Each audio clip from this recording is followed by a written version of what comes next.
SUP, my fellas, don't forget to leave feedback and enjoy the story. Against the backdrop of a warrior in purple armor sitting on a throne, it is said that the ruler, who united 8 nations, has finally descended into the throne of souls. The protagonist joyfully exclaims that he has finally succeeded. The system notifies of congratulations, because he is the first king in the game, and rewards will be issued and available for use. The audience in the chat notes that he has earned it, and they congratulate him on his achievement. Someone pierces his body with a blade. He is bleeding, but does not understand who it is. A mysterious villain in a hood and with a staff in his hands declares that the guy imagines himself a king, and he cannot atone for his sins. Against the backdrop of medical equipment, someone asks for first aid to a bleeding 20-year-old man, specifying that the pulse has dropped to 0 and urgent resuscitation is needed. In the frame of the flash of energy, the main character suddenly wakes up while the countdown from 3 to 1 is going on. He sees himself in shock near the dead and wonders what is happening, because he clearly remembers how he was stabbed by, sees many dead bodies in front of him. He sits on a mountain of corpses and assumes that this is hell. He wonders that he never did anything bad in his past life. So why then is he in hell? And who is he? The guy grabs his head and screams that he now feels like his head will fall off. He does not understand what is happening. The guy opens his eyes in shock, realizing that he remembered something in the frame. The guy looks out the window from the transport with a smile. It is said that he is 20 years old and he was a streamer. At first he was not so popular, but the number of his fans grew because of the streams. In the picture there is a logo of the game. He explains that he played it against the backdrop of a huge technological ship in a city. It is said that the game takes place in the Middle Ages, when an alien ship with modern technology suddenly descends into the world. The game is adored for its unique universe and magnificent drawing. In the picture, a dead hero with the inscription "dead." It is explained that many were repelled by the high difficulty, and such players began to watch the walkthrough on streams. And he liked the number of views that were gained by excited viewers. The system window says that he died, but not completely. He was reborn. The guy realizes that when he almost reached the top, he was killed by turns around in fear screaming. Who is talking, thinking about a familiar voice. The main character stands in front of the shining inscriptions. The system says that from the point of view of dimensions, every game ever created is a special independent world. And the player by his death activated a special reward. The rebirth key. He was reborn in Throne of Souls. He realizes that this is the voice of the assistant of the gaming platform, and he found himself in the game. Bystanders with his fists clenched, saying that the special reward was rebirth, and he died under strange circumstances. But he was given another chance. But if you think about it, the protagonist points to the posters with girls, wondering why he was not reborn in the world of beautiful ladies, and did not get into the game, like the memory of summer thrill, specifying for what kind of sins he got into this game, because it would be better if he just died without suffering. The protagonist, with a displeased look, sees a system notification that the rebirth key is a special reward. In other games, there is no such thing. He says that this is bad luck, since he has already seen enough while playing. And in this game, it is not so easy to get all sorts of interesting things. A warrior in purple armor sits on the throne. The assistant says that he just needs to show what he is capable of, and be on top again, and this time for the title of king. He will receive a more generous reward. The key to time travel, the platform will allow him to move in time. He will be able to return to his world. The main character wonders why they simply do not give him such a reward in the first place. Bai throws up his hands and says that, although he is very interested in this reward, he simply cannot, because according to the rules in the game, there is no mechanism for endless rebirth. And with such a game difficulty, he could die even from stray dog. The system says that endless rebirth is really not provided. But the guy is not stupid. The main character stands in front of the yellow cells. The assistant says that he already has enough game achievements on the platform, and he will easily choose a character. And this will give all kinds of equipment. He is shocked that he can choose anyone, and now he even feels sorry. He sees the cells and realizes that he is not such a fan, and cannot remember the passage from all the streams. and what is not there from popular AAA masterpieces to little-known creations without visual effects. And if he could use the equipment of all the characters, it would be awesome. The system says that he can also choose an ordinary peaceful player. The guy thoughtfully realizes that he can stay away from the most dangerous boss. And although he will still have to face hunger and disasters, and the system is just mocking him, especially through a peaceful character, so that he only tried harder to become the ruler. By smilingly declares that he can no longer be fooled, and he has already lived for 20 years as an ordinary person, and is not going to tolerate this. He wonders if there are any time limits on the path to becoming a king. The main character shows a fist against the background of a warrior on the throne. The system says that there are no limits and punishments, and player, Bai is sure that he wants to go the path of becoming a ruler. He exclaims that of course he is ready. The contract is signed. The yellow cells fly to the side. The assistant tells him that she hopes that he will sit on the throne. The protagonist is shocked to see the silhouettes of people, saying that it is he who is upside down. The character opposite him asks if he died a couple of days ago, because he already thought that he was decomposing. And the guy is alive, asking if he was reborn. The guys are looking at him upside down. Glace says that they need to get them down from here before the monsters return, because they need to run. The guy is furiously screaming whether she is mocking him and whether she really thinks that some timid guy will help, and she does not see how scared he is. If not for the traitors, this would not have happened. Digo, with a serious look, says that now neither Princess Mina nor the royal guards matter. He is tired and wants to die. The princess is hanging upside down. The guy realizes that the Kingdom of Stars, and her name sounds very familiar. The protagonist opens his mouth in shock, realizing that you will not meet these heroes right away. And the cave does not look like a place where newcomers appear. He excitedly thinks that if he had chosen a peaceful role, he would not have died so soon. But with the first level stands in the middle of a huge, crying cave, he understands that this is some kind of hell, against the background of patterns on the stone.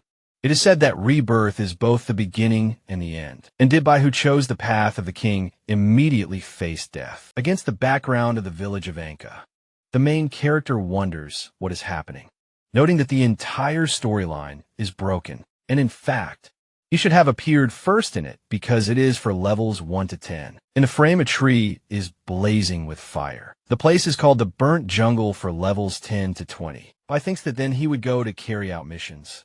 Here in the picture, a large crying cave for levels 20 to 30. He understands that. Then he would go into the dungeon and save the princess and her guards and escape, but he will think about it later. Because first you need to choose a class and somehow get out of there. The main character puts out his hand, and against the background of bright light, asks the system to activate the class selection. It responds that the request has been received. The picture shows a fighter in armor and with a sword. It says that this is a brave warrior. A melee class has a long sword and a powerful shield, an ideal balance of attack and defense. In the frame, a girl with a book. It explains about the wood mage.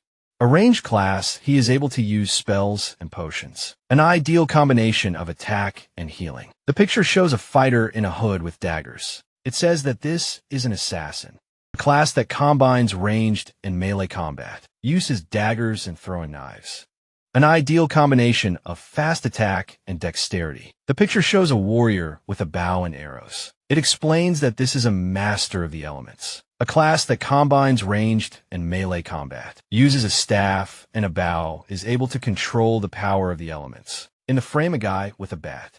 It is written that this is an outcast, a despised class without any characteristics, has only rags and a club. He wonders why. He even asks if his choice is the same as the first time, namely an outcast. The system clarifies why among such amazing characters, he chose the weakest one, and it seemed that this time the choice would be different. Bai, with a serious look, states that the choice of class in the game affects survival at the very beginning, and you should not get carried away with all sorts of things. Only the outcast class has difficulties with survival, only at the beginning of the game. And in the middle, you can find a hidden NPC and reset the settings, and then you can easily change the class. Bai looks at the outcast card and says that despite the high difficulty, This class is the most convenient, and it also has a hidden feature. You can get achievements by constantly changing classes. And at the same time, you don't have to go through special missions. This is one of the reasons why he became the first one to complete the game, having received all the achievements. Against the background of a bright yellow sphere, the system says that he carefully thinks through his actions, as befits a top-level player. The quests have been updated. The main quest is to survive and get to the exit from the Cave of Crying. The reward for completing it is 1 account unlock point. You need to unlock 24% of the items in the current player's inventory, or randomly open a new game account, along with 1/4 of the inventory. The guy gets up at the club and understands that the main thing now is to survive and get out of there. The guys nearby ask that he came to his senses by stands opposite the tied-up heroes, hearing if he sees a rope and let him untie them, and then they will be able to get out. The protagonist stands in front of the ropes and wonders what will happen if he unties them, and if they know what the consequences will be. They shout to let go. The rope falls down. They thank by House holds the unconscious princess, while Glay and Dagus stand behind him. The blonde says that if it weren't for him, they would still be hanging. The cat says that it would be better for him to hang there and die. The man shouts that now is not the time, because Mina needs to be brought to her senses. Glay says with a grin that he is here, and that he needs to stop sulking. Suddenly he is thrown up. Everyone around is in shock. The ferocious monster Modik stands with an axe in his hands, warning that Lunch should not stick his head out. Once again, House exclaims that this is the leader of the clan of plague animals. Not understanding where he came from, blood flows from the axe. Screams are heard. The warrior stands among his dead brothers. It is said that since he decided to run, he will have to face the dungeon boss. That battle is extremely difficult, because everyone must give it their all. But if he enters the battle without skills and equipment, he will doom himself to death. Bai, with a serious look, understands that he needs to go to the cave alone to get a reward and unlock his account. And then he will think about whether to go back to save them, because they are important NPCs. But now survival comes first. The guy leaves with the club in his hands from the rope, hearing shouts of what he is doing and why he is not helping. And is he really going to escape alone? Glay screams in rage near the house, asking what Bai is up to, and whether he really thinks he can get out alone. The other replies that he already said not to waste time on him, because he is just an outcast, stupid and cowardly, and he will not last even a minute. The main character, with a weapon in his hands, declares that they still will not believe him, and will soon understand everything themselves. He thinks that it is almost time. Opposite him is a plague beast cub with a large club. He laughs fiercely. The character next to him exclaims that the outcast cannot cope with him. The monster swings his club and runs forward. The protagonist realizes that the fight is inevitable in any case, and it will be difficult to defeat a level 5 monster. The protagonist deftly dodges his blows, realizing that it is not impossible. Bai jumps back from the powerful attacks of the plague beast cub. The surprised guys hang upside down. Glacé says that he dodged very uncertainly, but the timing was very accurate. Dagus says that he is not so simple. All reincarnated are quite strange, but now he just wants to die. The protagonist, kneeling with a club, understands that the connection between the body and mind is perfect, and despite the lack of equipment, he still has enough experience. The monster laughs and throws a bomb at him. A strong explosion occurs suddenly.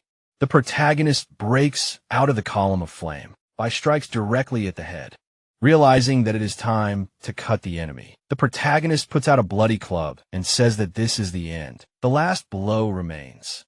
The cub of the plague beast runs at him ferociously. The protagonist hits him on the body and screams die. Surprised characters hang upside down. Glay exclaims that this kid was able to kill a level 5 monster without receiving damage, and with a club Tegu declares that he ends.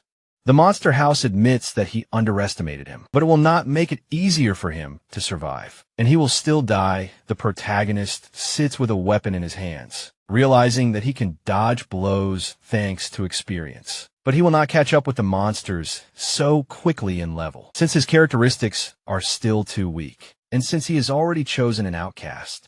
He needs to adapt to a special style of play, and he will avoid fights as much as possible. The system says that the player by defeated the level 5 cub received 100 spirit points.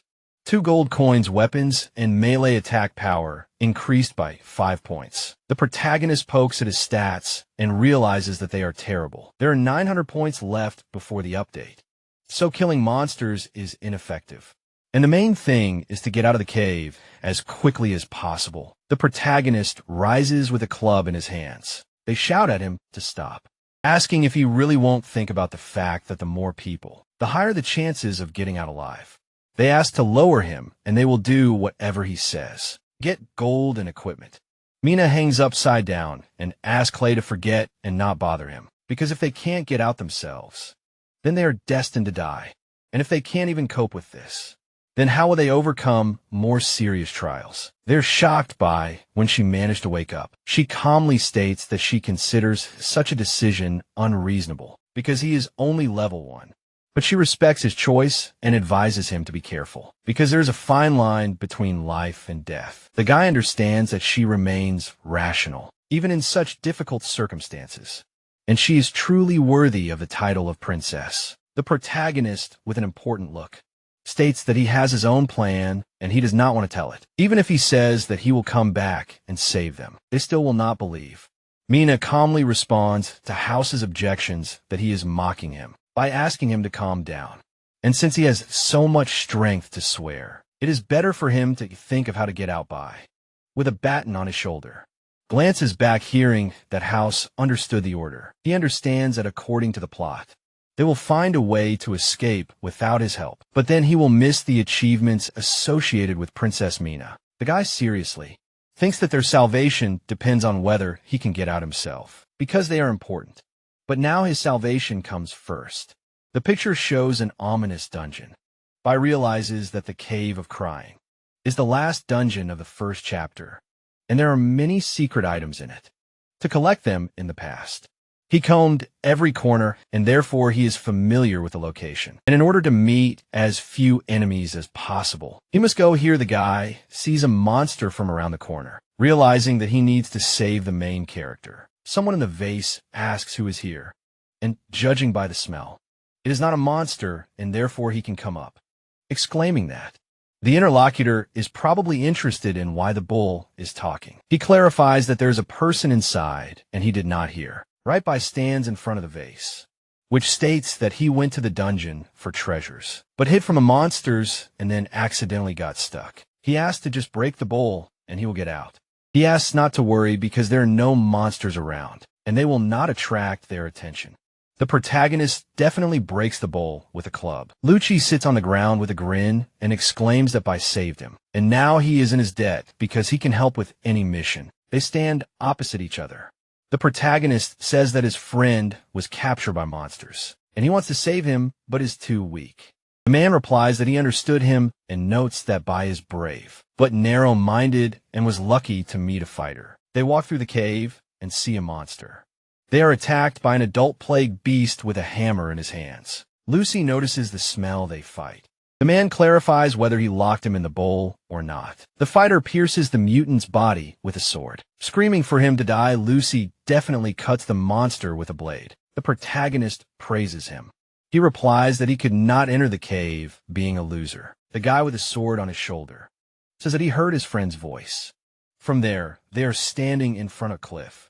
Lucy says that he does not know if he can hold on any longer. Bai looks down and says that they need to save him quickly. He replies that it is quite easy. Lucci kicks him in the back, saying that there is one quick way. The protagonist quickly falls down. Lucci, with a grin, says that he is back to his old ways. When he sees someone on the edge of a cliff, he simply cannot help but push them because he saved him. But Bai is reincarnated, and such people are destined to receive punishment if they are found out from the bottom of the cliff. You can hear how he found out that he is reincarnated. Lucci clarifies how he remained alive after falling from such a height. By holding his side, sits on the ground and claims that if he had jumped himself, he would have died, but he was pushed and therefore everything is fine. The guy realizes that although he did not die, he feels pain all over his body. And here you can pick up equipment. The system says that one vessel with blood and one fragment of a glowing stone had been received. Lucci moves away from the cliff, saying that he heard that the reborn are very strange, and it was probably worth chopping him with a sword from behind, and not pushing him, and now he is stuck in the abyss. So sooner or later he will die. The main character understands that in the game. Lucci constantly push players into the abyss, but this can be especially beneficial by drinks from a mug. Realizing that he has not seen such settings before, he wonders what kind of rebirth mechanism this is. The system says that the main information is unlocked, and now he can find out that the reborn are people who rose from the dead under unknown circumstances. The protagonist wipes his mouth, realizing that the information is blocked. And apparently, such an important topic will not be revealed so easily. And you need to be careful with the title of the reborn, so as not to die prematurely. Bai lights the way with a ball, thinking that you should not worry about it right now. He stands in front of a large underground temple, realizing that there are no monsters behind, but is still quite dangerous. And the most difficult is just beginning. It is written that this is a hidden location of the Cave of Crying. Lost Ruins, the protagonist lights his way, realizing that Throne of Souls is an adventure game with an open world, and the development of the plot is usually abrupt, and players have to look for clues from NPCs, monsters, bosses, and in the most secluded corners, and all in order to reveal the truth of the world. And he has already completely completed all the levels and received all the achievements. So he knows almost everything about this world, except for a few little things. The picture shows a crystal in the middle of the city. It is said that in the center of the world, there is a huge stone called the World of Souls. Under its protection, the world was harmonious and full of life, until one day a ship hangs over the city. It is said that a drone of the deep void appeared. The ship begins to fall on the city. It is said that it was a coincidence, that the ship crashed right near the crystal, and so the world was destroyed. Bystanders in the middle of the ruins. It is explained that although the crystal was broken, life went on and new civilizations appeared, and the place where he is now is one of the ruins of an underground civilization. He seriously thinks that deep under the Cave of Tears, there is an underground river, and he needs to get to the exit alive, but no one specified through which exit he should get out. He sees an abyss with spikes, realizing that the chance of dying is much higher than on the main path, since it is necessary to very accurately determine the location of the ledges. Since one unsuccessful jump in death, Bai throws himself down, realizing that he has been on the verge of death so many times. The protagonist lands deftly on the ledges, thinking that getting to the bottom is not a problem. Spikes stick out of the walls. He thinks that the lower you go, the narrower the ledges, and you need to be more careful. Although he remembers the location of each, you cannot lose vigilance. The protagonist's leg breaks, and he flies down. He stands on the edge, realizing that he almost fell. The character, with an ominous smile, holds him by the shoulder and says that he thinks he is almost at the bottom. And it turns out that the exit is there. Bai turns around in fear. He waves a club, asking who is there. The mysterious hero jumps back. Bai asks who he is. Master of the Elements, Harvey, with a grin, notes that the level 1 outcast is so hot-tempered, and he apologizes for scaring him, and should not have appeared from behind so suddenly. He clenches his teeth and says that he just needed to stab him in the heart. The protagonist, with a club, screams who he is and what he is doing here. Shocked, by screams that the guy is also a corpse from the abyss, and is he also reincarnated. The fighter jumps over him and says that he really feels sorry for him because he was reborn as a level 1 outcast, and he is a level 28 master of elements, and he was unlucky. The guy flies into the attack, declaring that he does not even want to waste time. Killing such a player, he cuts Bai's side. Blood gushes. The protagonist holds on to him and screams why he is doing this to him, because he did nothing, and they are both reincarnated and should help each other. Harvey, with a smirk, says it right in his face, clarifying whether the system did not warn that the main enemy of the reincarnated is another one of the same kind. He notes that he thought that the guy has some abilities, since he knows the path so well. But it turns out that he does not even know the most basic, and he missed the only chance for revival. The protagonist, in rage, waves a club, shouting, "Get out, and he will not believe in this nonsense." Harvey breaks his weapon with a smile, and says that it is not surprising, that a level 1 outcast does not understand anything, and he does not want to waste more time. But since he showed the way, he will not kill him. The hero jumps back, telling him to fight for his own life. And if he is lucky enough to survive, he will take revenge the wounded by asks the system what is going on and what other secrets it is hiding. It answers that it is deliberately not hiding anything. Notifications say that due to special circumstances, he has discovered some information about the reincarnated. Warriors fight in armor. It is said that the reincarnated are considered evil heretics and are hated by everyone in the world. The reason is unknown, and the reason for the increase in brutal murders among them is also unclear. The player can not only get soul points and experience, but also blood points in the frame. A warrior with wings against the background of a big guy, as well as other classes. The system explains that reincarnated are people who have found a second life, but they can have different classes, and the reason is not disclosed. They randomly turn into creatures of different races. Classes levels and low-level ones are easily calculated by the strong. At first glance in the frame, an outcast card, it is said that the class of each reincarnated contains unique information about the world. The exception is the outcast class, but they can get unique information by changing the class. The main character flies down, realizing that he is almost dead, and he does not need all this information, because the world of the game is not so simple. He grabs the ledge with his hand. He screams in pain hanging on a bloody stone, but realizes that he cannot let go. He is furiously realizing that he finally has a chance to be reborn, and he cannot let go. He is almost at the bottom. He begins to fall down, realizing that he must endure any pain, and this is the last oath. Bai quickly falls to the bottom, hitting the walls. He is lying on the ground covered in blood and laughing, saying that he kept his word. And there are 10 meters left to the exit, and he needs to crawl. Bai is surprised to think about the smell and sound. He is sitting on the ground in fear, seeing a fierce beast with curved fangs of level 25 in front of him. A scary monster with many eyes is walking towards the frightened Bai, who realizes that. He clearly remembers that there should be no monsters in this place. Many fierce particles are flying towards him. The guy understands that he needs to take advantage of his slowness and crawl to the exit as quickly as possible. Bai finds himself with his back to the green water, not believing that the monster accelerated so quickly, and in general, it should not be there, and this is very strange. He is shocked to imagine Harvey and assumes that this is his doing, and he deliberately lured the monsters there, because before he appeared, everything was under control.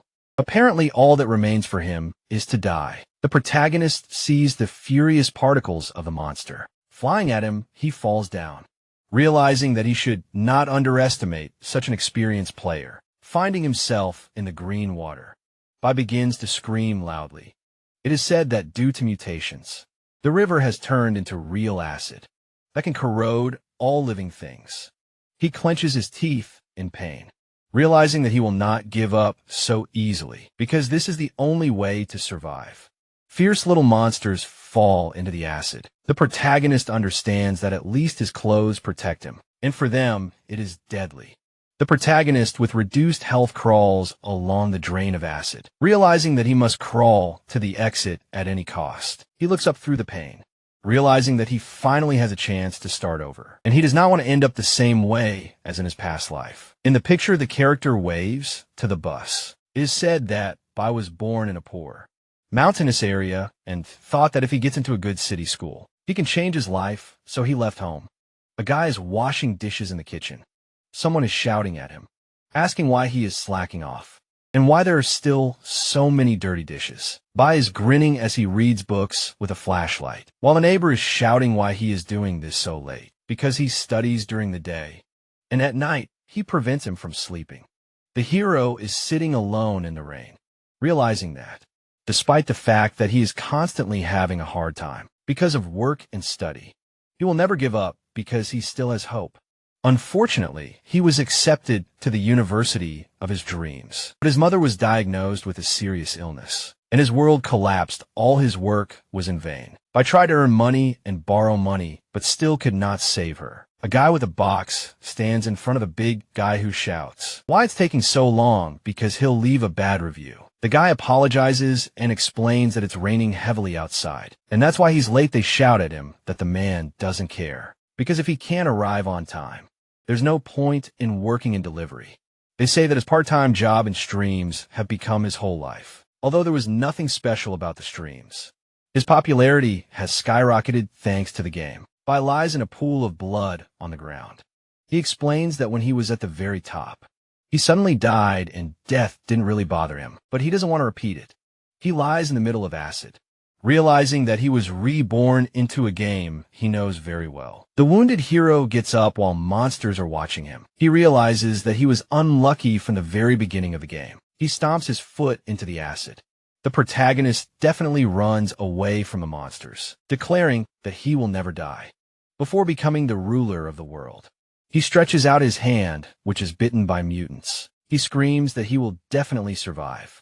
The system says that he has successfully left the Cave of Tears and received 1 point. Monsters bite his entire body. The system offers to open 25% of the items from the previous inventory, or randomly unlock a new game account. A strong green flash occurs. Lightning strikes enemies in the frame. There is a hero in armor next to a potion and a blade. The system says that he chose the first option, and he used the essence of holy blood. Blood recovery is increased by 100%. He put on a bloodthirsty shadow set. It significantly increases agility and intelligence, with a special shadow bite effect.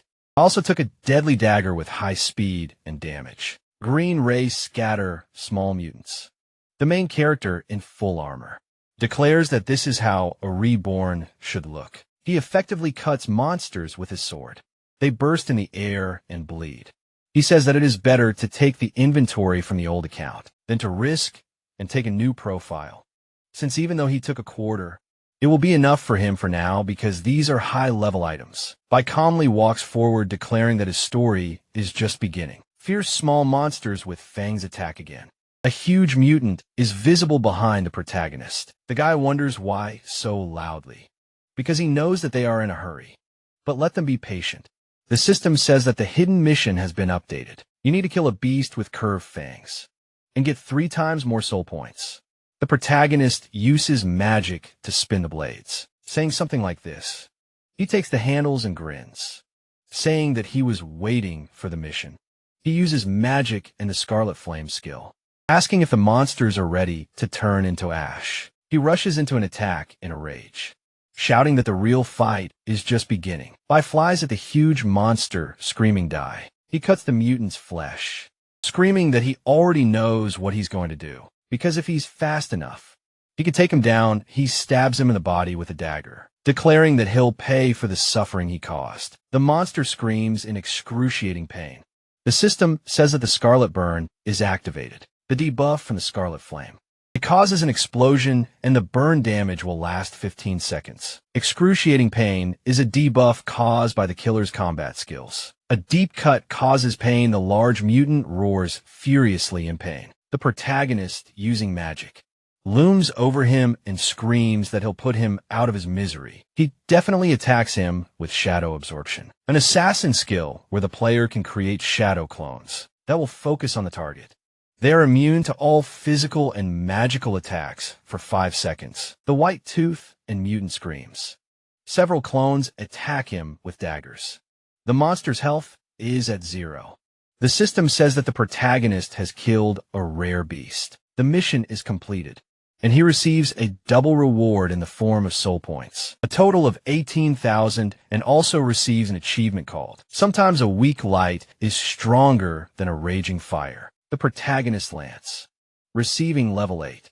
He enthusiastically understands that this is all thanks to the battle. In the picture, a sheet with calculations. He understands that raising the level in this game is quite difficult, and one day he briefly outlined the rules for obtaining soul points, and leveling up the audience took it quite well. against the background of various objects. The system explains that 108 gold coins have been received, and several things. A dirty crystal vessel restores 30% of blood. A prayer of piercing suffering creates sharp blades that pierce space. To activate it, you need to kneel in a prayer pose. The main character points his finger at his stats, saying that this prayer is a very useful thing. He tried to get such a skill 30 times already. And in this life, it appeared after the first attempt, and the guy chooses the assassin class. So for him, the most important thing is agility. He just needs to increase it a little by an armor.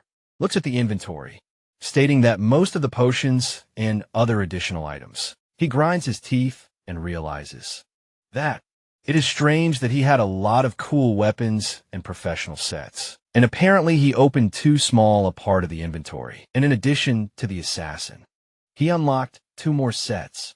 In the frame, a huge red character with a weapon, as well as a flying warrior with a spear. The system says that the Bloody Dragon armor set can be used by those with strength above 80, and the highest grade. Heavy armor gives endurance that ordinary people cannot control. The Dragon Ridge sword, the prophet of the starry sky. The magic set can be equipped by those with intelligence above 100. The Deep Space Beacon. This is a first-class staff made of golden meteorites, ideal in combination with star magic. Bai realizes that although he cannot use the sets now, other unlocked items will help him survive. At first, the protagonist sits on the cliff, thinking whether he should go back to save Mina or better leave, because as far as he knows, he would have done well alone. But he knows little about the reincarnated, and how much the game has changed because of them.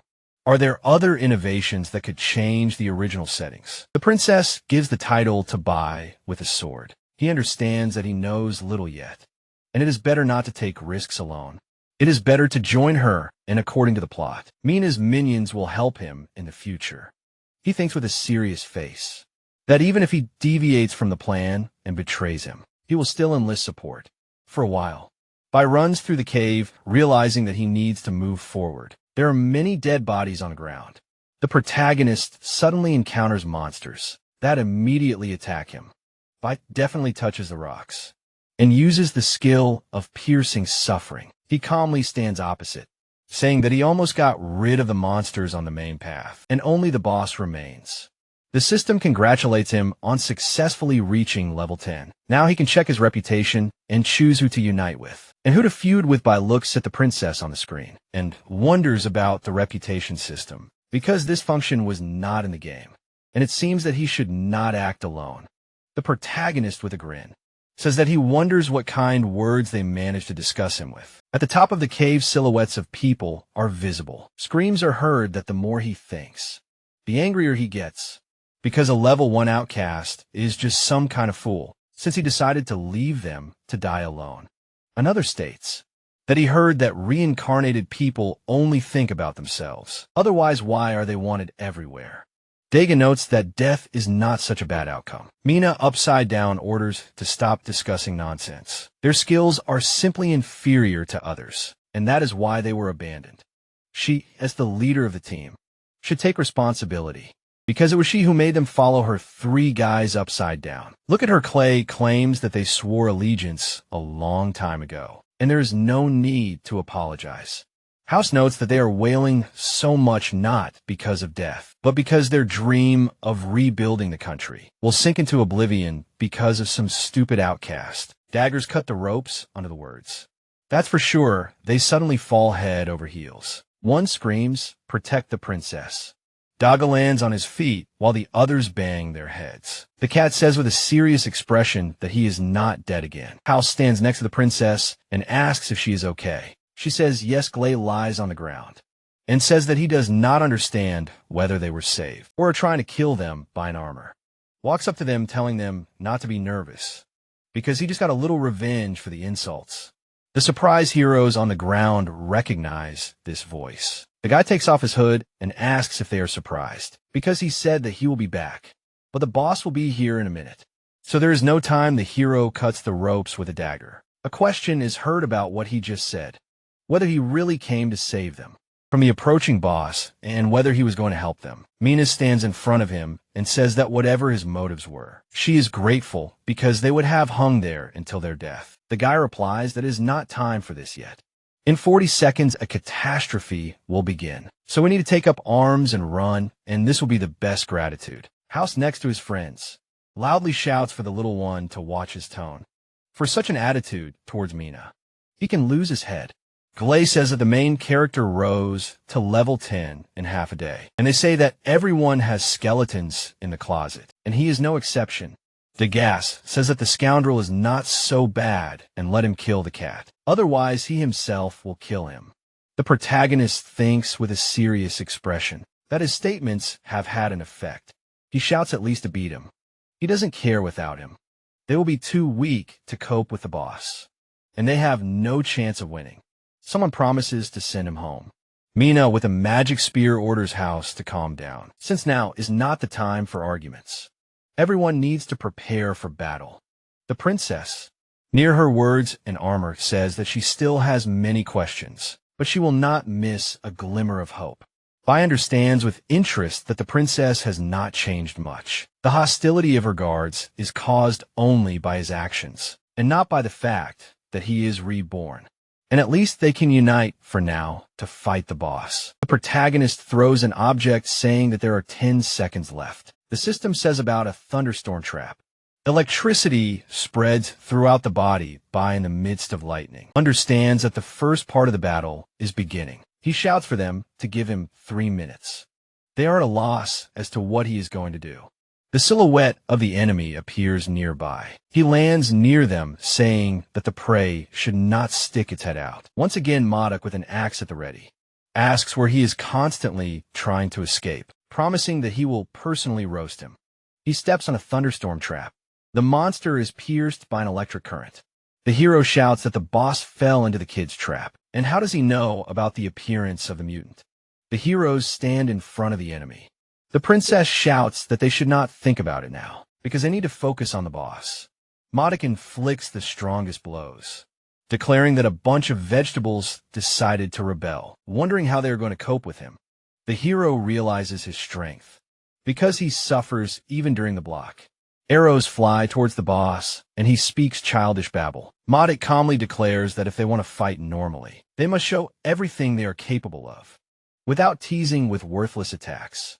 With a mighty axe, he cuts the vines, shouting that they will not be able to stop him. House bounces back from the axe blow, declaring that they should run like cowardly rats. He summons a huge whirlwind, shouting that he will torment them, because their screams are the best delight for the ears. The heroes activate the barriers. A cry is heard that the blows cannot be avoided and where the kid ran. Another declares that they need to forget about him. The princess will soon run out of strength.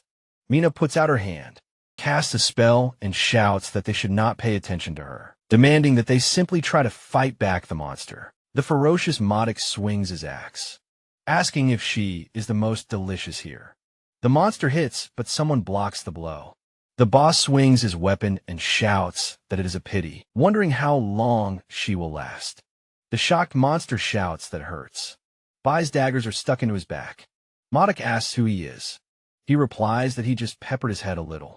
The system says about the acid of the river Styx. The more acid, the longer the effect of the toxin. The protagonist jumps, dodging blows. The monster asks how he dares to laugh at his preferences. He is surprised that he is so fast and agile. The acid on the monster's back corrodes him. He says that it hurts. He asks how he knows that acid is deadly for plague beasts. The monster strikes the ground with a strong blow with an axe, screaming die, because how dare some person look down on him. Others notice that the boss is losing his temper because of the acid. Cracks in the ground go further. They exclaim that this is their chance to deal with him. A strong explosion occurs. Bodies fly apart. It is said that the boss has gone crazy. Skeletons with red eyes fly through the air. The dead are resurrected. It is said that the battle has entered the second stage, since the monster is still able to control the dead. The protagonist excitedly turns around and says that others need to interfere with the dead, and he will deal with the boss. They exclaim that he really was going to do it alone, and really decided to die. The heroes with weapons in their hands stand in front of the army of the undead. Mina orders them to line up and not miss a single dead man. Madoc stands in front of the protagonist and says that he went alone on him, calling him a brave newcomer. The monster claims that he is used to pain, and now needs to show his trump cards. The guy holds 2 daggers and realizes that the boss is recovering very quickly and the acid will act for another minute, according to the plan. The princess will be fine only if he himself does not die, and the fight must be finished in a minute. Mordecai furiously asks what he was thinking about, shouting that it would be better for the guy to think about how to run away, far away until they turn him into mincemeat. Bai rushes to attack, holding 2 blades. He declares that mince is an interesting death. The hero runs at his enemy, clarifying that he means his death. On a red background with the inscription death, a monster pierces the protagonist and declares that he is just a sheep, which will be mercilessly torn to pieces, and only bones will remain of him. Madoc holds his head on the same background, saying that he is like mince in the hands of a cook, because you can mold anything from it. It is said that the boss of the Cave of Tears, Madoc, is known for his impenetrable skin and rough flesh. In the game, he died at his hands at least 30 times. A monster with an axe flies into the attack, asking how food dares to rebel. The protagonist bounces back from a powerful blow, while Madoc screams incredibly by. Seriously thinks that he is still quite fast, and the weapon easily deals damage. With his current health level, he will withstand no more than 2 attacks, and his agility is high enough if he does not get hit. He will withstand the last 2 minutes, and use poison to deprive him of health. The mutant swings an axe, shouting that he was not going to kill him, only dodge, and Kin's so confident because of the speed. The main character dodges the fragments in flight. Mina casts a spell with a staff in her hands, and realizes that this guy managed to perfectly dodge all the bosses' attacks, and he confidently determines the time of impact and the range of the attack. When dodging, she thinks that he does not look like a beginner, and it feels like he is already a professional. Madoc, with a weapon in his hands, laughs and says that he sees his tricks, and if he thinks that if he constantly dodges and uses poison, he can cope with him, but if this helps, then very little. The monster raises his axe and opens a portal, declaring that he will see who dies first. Bai realizes that the 3rd stage is beginning. The monster waves his axe, shouting that he cannot hide from the bloody dance. The main character's health decreases while he laughs, and says that even though he is agile, he cannot hide. The guy understands that in the 3rd stage, the attack range increases significantly, which makes it difficult to dodge. Even a light hit can cause damage. Bai, with an unperturbed look, understands that he did not expect this anyway. House with a sword stands next to Glay. They say that the smell of blood is so strong, and even if he manages to dodge, he is still doomed. House wants to leave the dead on Glay, because he needs to prepare for a meeting with the boss, who in turn claims that he cannot cope alone. The monster attacks again, promising that this blow will be the last for the main character. Bai skillfully jumps away from him. Suddenly, the protagonist flies over the enemy. He is shocked by how the kid teleported and where he got such a skill. It is explained that in the past, he went such powerful blows, tried to distance himself to avoid the attack, but in the end, he died like a coward. And now the key to victory is close combat. Bai definitely cuts the enemy's back. Madoc's back is badly injured. The protagonist understands that at the 3rd stage, the boss's attack speed slows down, so you can use a shadow sting in order to enter a certain radius and withstand a couple of blows, and then they will see who else loses. Madoc loudly growls from the pain, clarifying why the guy always hits in the back. Surprised heroes look at this.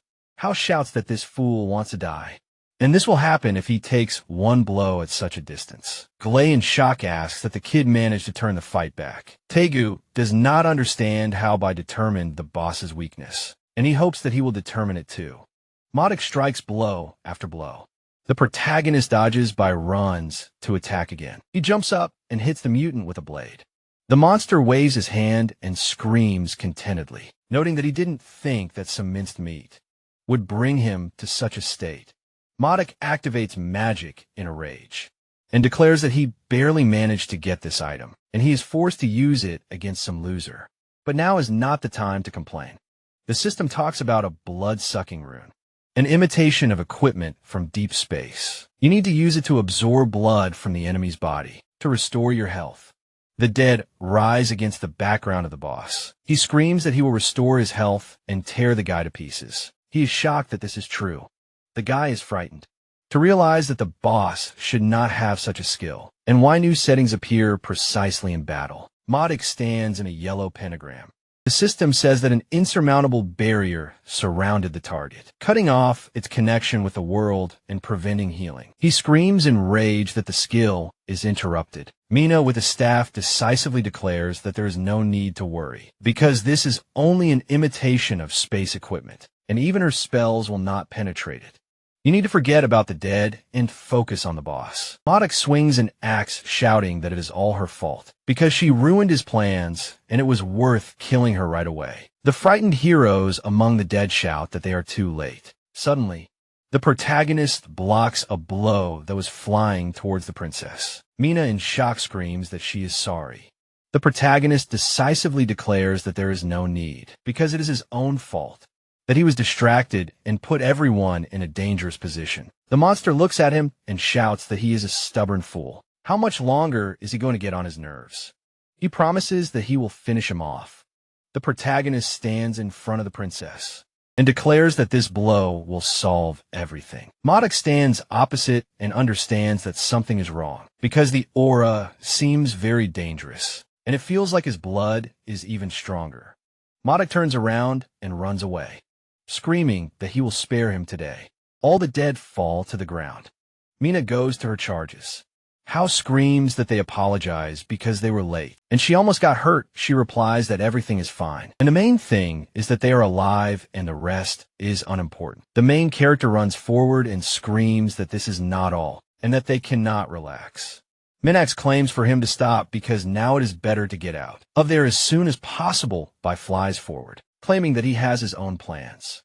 He attacks the monster using the killer shadow stance. He finishes off the monster screaming that the boss must die. He is shocked by the level increase. All the heroes receive a level increase. Hao states that if they let the boss escape, everything will end sadly. The main character is furiously blazing. Getting level 12, the system says that the boss is defeated, and 320 gold coins and 15,000 soul points are received. He understands that. Now that the main test in the Executioner's Cave is passed, you can catch your breath. The frame shows an axe, a book, and a crystal. It is said that the player received a weapon. This is a sharp battle axe soaked in blood and flesh. Owning it will easily drive you crazy. Thanks to a unique skill about the Book of Necromancy, it is explained that it allows you to control the dead below level 30. And when used, the life force of creatures below level 10 is absorbed, and your own health is restored. Mina stands opposite him with a smile and says that she should not have given advice, because he was right. The girl thanks him for saving her and says that she is in debt. He replies that if he remembers correctly, they already owe him twice, but they will do this another time and talk when they get out. The protagonist, with a serious look, realizes that in general everything matches, but there are also a couple of contradictions, and perhaps the fact that he is reborn. It is necessary to understand this as soon as possible. Bystanders surrounded by heroes. Glace claims that this is amazing, because it is hard to believe that he has changed in such a short time, as if he became a completely different person. Dagas says that this is his whole nature, and he is grateful for the rescue. But now he would like to fight to the death. House puts his hand to his chest and says that he was initially hostile to him and said a lot of bad things. And now he is ashamed. He sincerely asks for forgiveness. The system says that the reputation of the princess and her retinue, the brave rescue of the protagonist, has significantly increased their favor, and the overall level of trust is now friendly. The protagonist thinks, what is the reward for the promotion? He realizes, with a serious expression, that while his reputation is high, he needs to gather more information. And this is the main thing to do now. He states that he is not a hero, but just a reincarnated person whom everyone wants to get rid of. And apparently, they do not really care about the guy. Mina, with her hand on her chest, states that he is really special. And next to him, they're also in danger. And it seems that they have a close connection with the reincarnated, because in addition to him, someone else helped them. The guy asks again in surprise. He stands opposite her with a smile and asks to tell more about him, since he was just reincarnated and would like to know more. Mina, turning away, states that it is better not to stay here for a long time, and they can talk on the way they walk through the cave. You can hear that they are finally safe. And although the boss is killed, there's still a lot of monsters around, and you cannot relax against the background of rocks. It is said that in order to tell more, it is worth starting with a story about the reincarnated. In general, the picture shows heroes of different classes. It is explained that this is the name for those who died and returned to life for unknown reasons, and they usually have unique abilities. They first appeared after the Fallen Star War, and they think differently than ordinary people. But most of them are cruel, and they break the rules by moving alone. In the picture, the hero is standing among golden signs. It is explained that initially, they were not particularly paid attention to, until an ancient prophecy came down.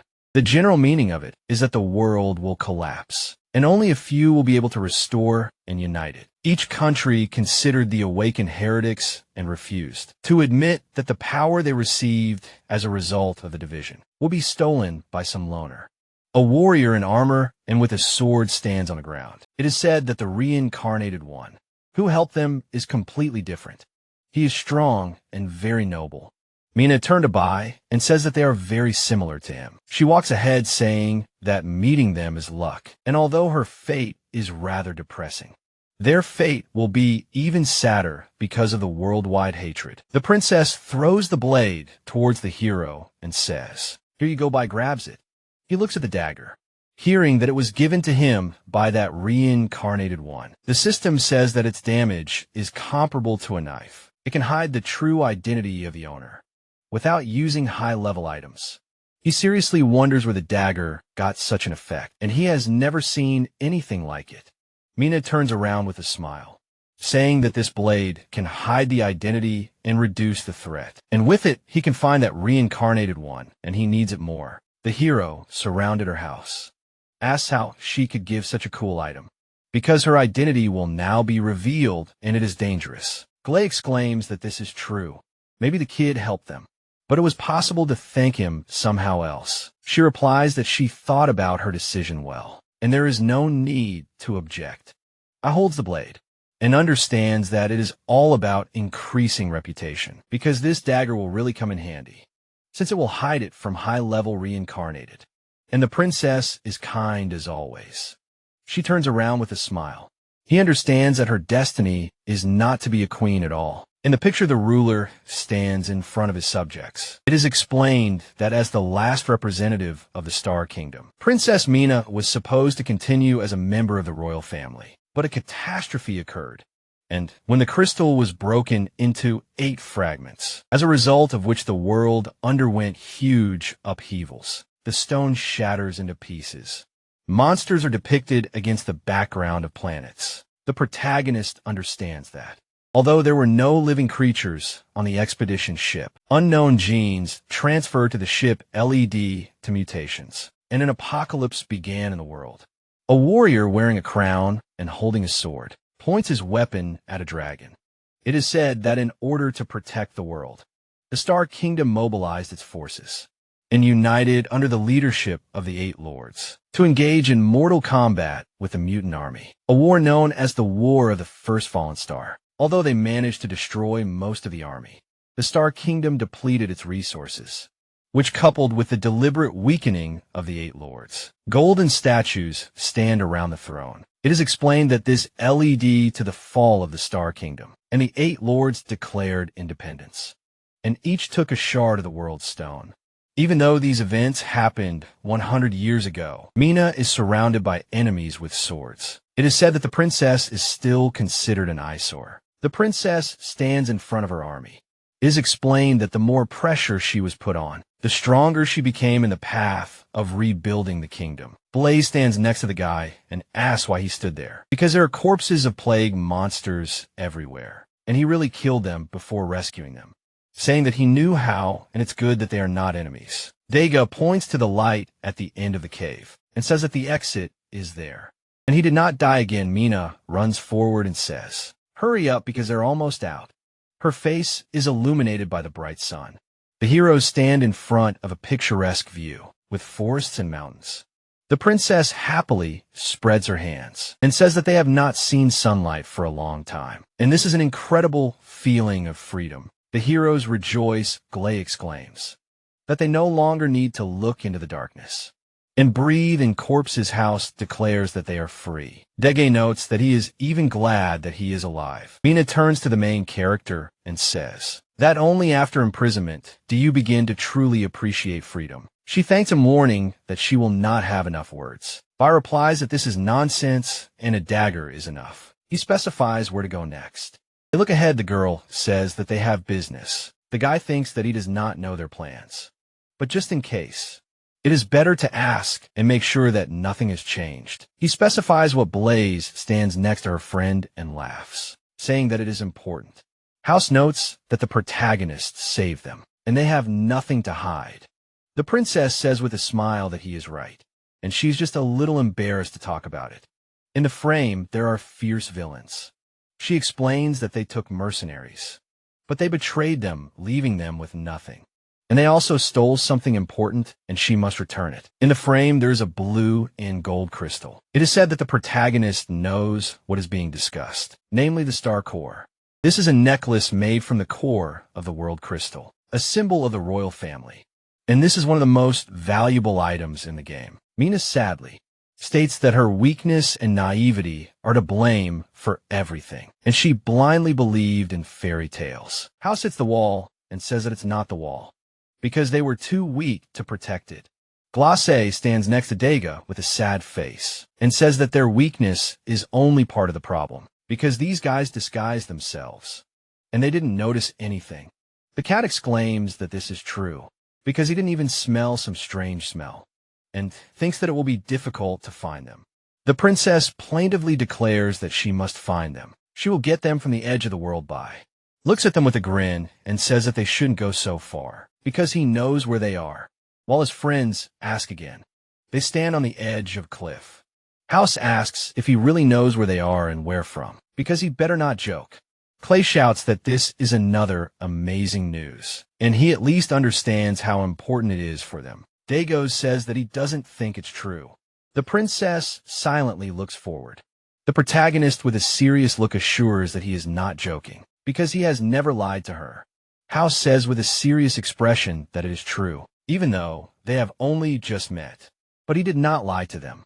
Clay says that it means what they plan to do with such difficulty. The cat exclaims that's how it is. Mina looks at the guy and says that she is sorry that they doubt him. It is always a strange feeling when a large stone that presses on the chest is removed so easily, and she was prepared for the worst. The main character puts his hand on her shoulder and assures her that she should not worry, because he cannot explain why. But he is almost sure of the location of the mercenary group, and from now on, she just needs to follow him. The embarrassed girl replies that she will do so. Dissatisfied House, against the background of mountains, declares that you can say whatever you want, but you can't be familiar with the princess. Glay with a smile claims that she did not say anything, so everything is fine. The picture shows the location of the burned jungle. The system explains that perennial fires seep through them, but they support the ecosystem and do not destroy all life. A ferocious reptile runs after a small monster. It bites at blood flies. A lizard with blood on its mouth growls. It is roasted on a fire. It is said that this jungle is no place for a person, because it is hot as hell here. Unfortunately, the fried iguana turn out to be damn tasty, against the background of a broken camp. The system says that these are mercenaries. The number is about 30. The character says that this is nothing compared to what they got. Another replies that this is for sure, because thanks to the stupid girl, who turned out to be so gullible and so easily revealed her true nature. The mercenaries are sitting around the fire. Maxwell says that he does not understand why he is still here, although he could spend the money in the city. Kara replies that the boss said that he has his own plans, but did not tell what. So they will have to wait, and the money will not fly away anyway. Yuri turns to the boss, specifying how much longer they will hang around there, because even though he is a pyromancer, He hates the heat. The white-haired leader of the Justice Pact, mercenaries named Hades, silently approaches them. He holds a necklace in his hands. Hearing that he is looking at it again, he notes that since the boss received it, he constantly looks at him, and what kind of necklace is this? Hades looks with a smirk and demands that he shut up, because he is not deaf. The boss stays here for so many days, just in case suddenly the woman escaped from the executioner's cave, and he really regrets that he did not kill them. Then the mercenaries are sitting around the fire. Maxwell says that the boss is too cautious, because the girl could not have survived there.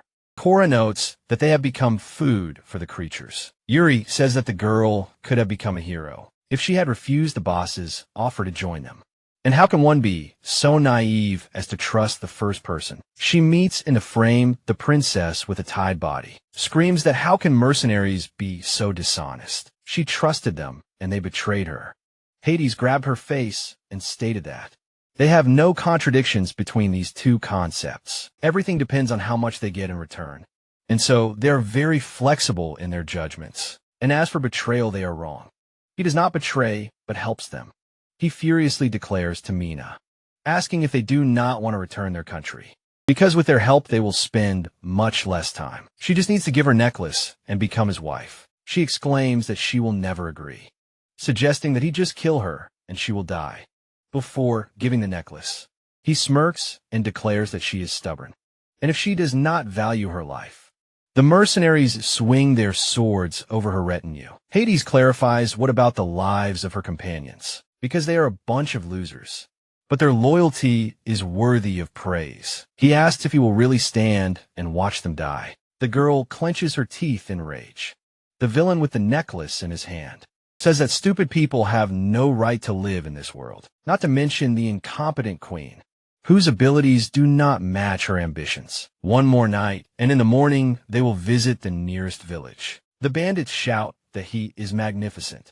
Maxwell sits next to the woman and asks if he will finally leave this hole. He is so happy that his blood boiled. He leaves the boss with her, saying that he will go and work his muscles a little. He replies that a warrior eats, sleeps, fights, and is fun. How much energy he has. Yuri sits opposite the boss with a smile and clarifies what he is going to do with the necklace, because it must be worth a fortune and he cannot just keep it. The best option is to sell it in the nearest country, because this girl is wanted everywhere, and probably because of the necklace. If they dispose of it correctly, they will live forever, and if not, they will be killed. He stabs the monster with a sword, saying that he is right. And who would have thought that they would make so much money on a random escort mission? They should make the most profit.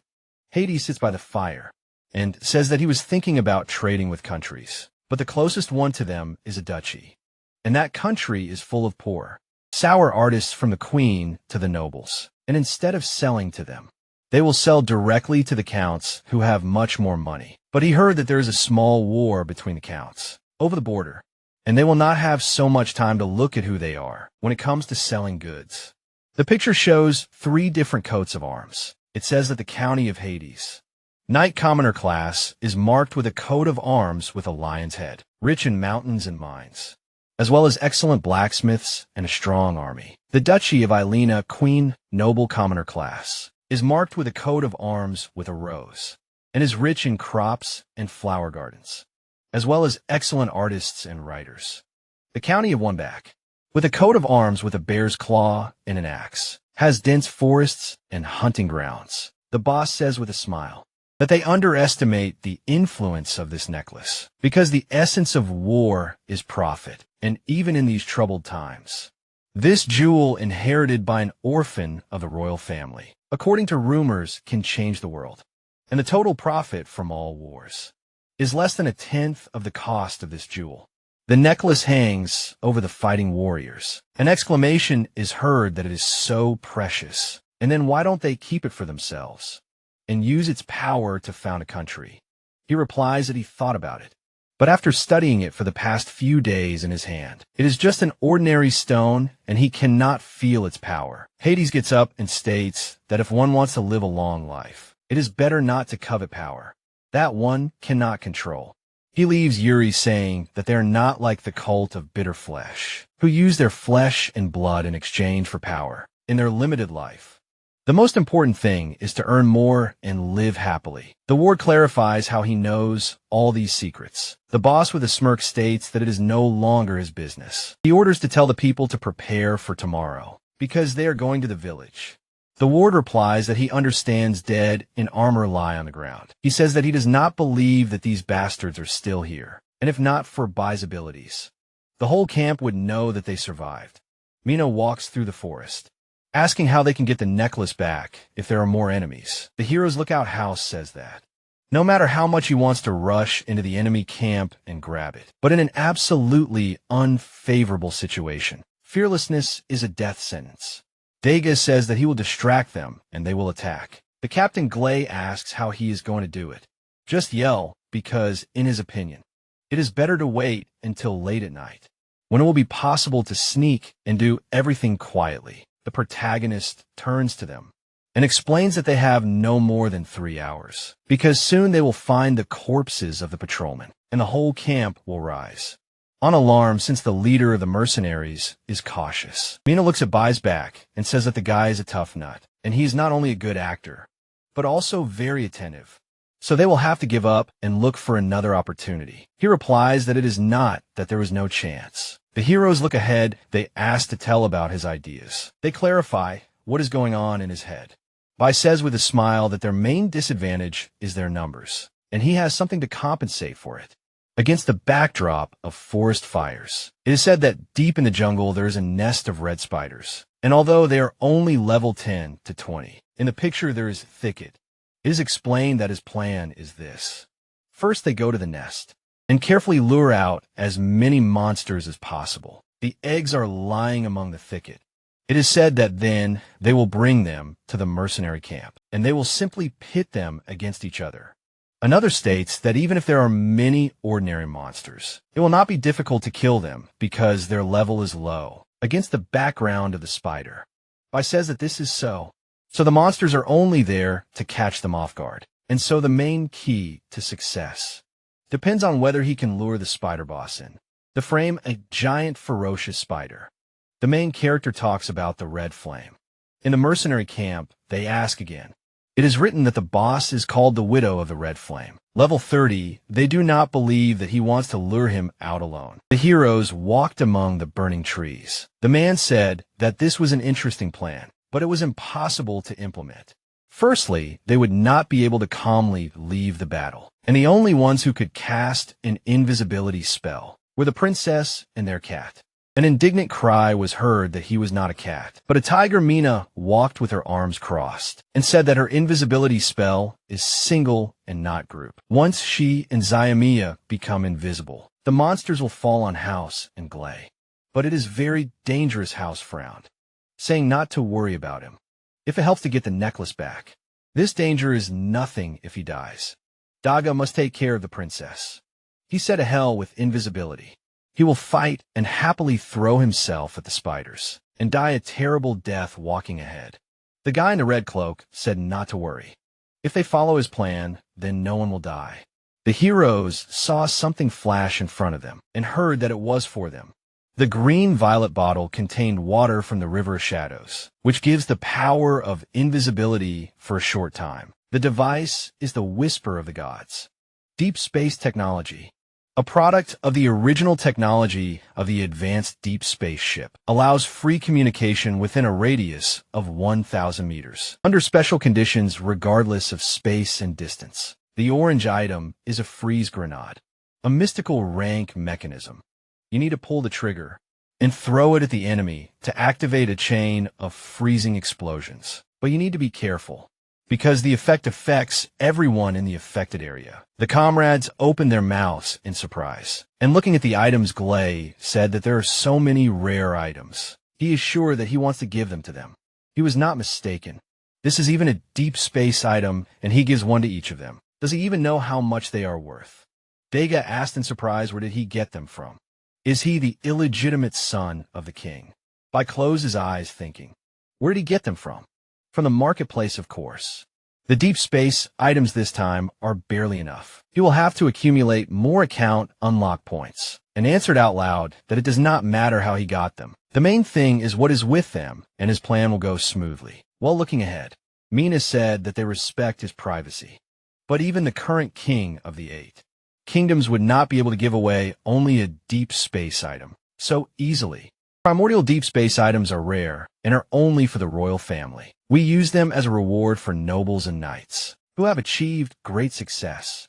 The hero introduced the figure standing by the shining statue, saying that although the emergence of the Deep Space Observer Academy created imitation props, more sought after, but the copy will never be better than the original. In the modern world, even religious movements have emerged that worship deep space items, including many aristocrats. Observer academies are an independently research academy. The heroes fought against the huge robots. He continued that. They turned the results of their research into military equipment, sold it to the highest bidder. The results of their research contributed to the technical progress of a human world. But at the same time, they began to plunge this world into chaos. People surrounded the glowing devices. The heroine continued to say that on the black market, items from deep space are in great demand among the rich and can cost simply exorbitantly. So they sold such things on the black market to pay for the services of mercenaries. Lost all the money and the family necklace. The surprised girl asked in shock how he found out about this. The hero answered that he guessed. She thought to herself that they knew everything that you came back, said that she should not worry. They will return everything back. The girl touched her reddened cheek and thanked. She thought to herself, why his words always instilled confidence in her? Why become so warm now? What is she thinking now is not the time for such thoughts. The system reported the main quest to help Princess Mina return the Star Heart necklace. Looking forward carefully, the hero thinking that he got what he wanted. A new system, he wants to get more account unlock points. What are the ways to increase the reward? He received a system response that there are currently 3 ways to complete the task. A chain of tasks, a special task. Hidden tasks kill the reincarnated. Accumulate soul points putting on the hood.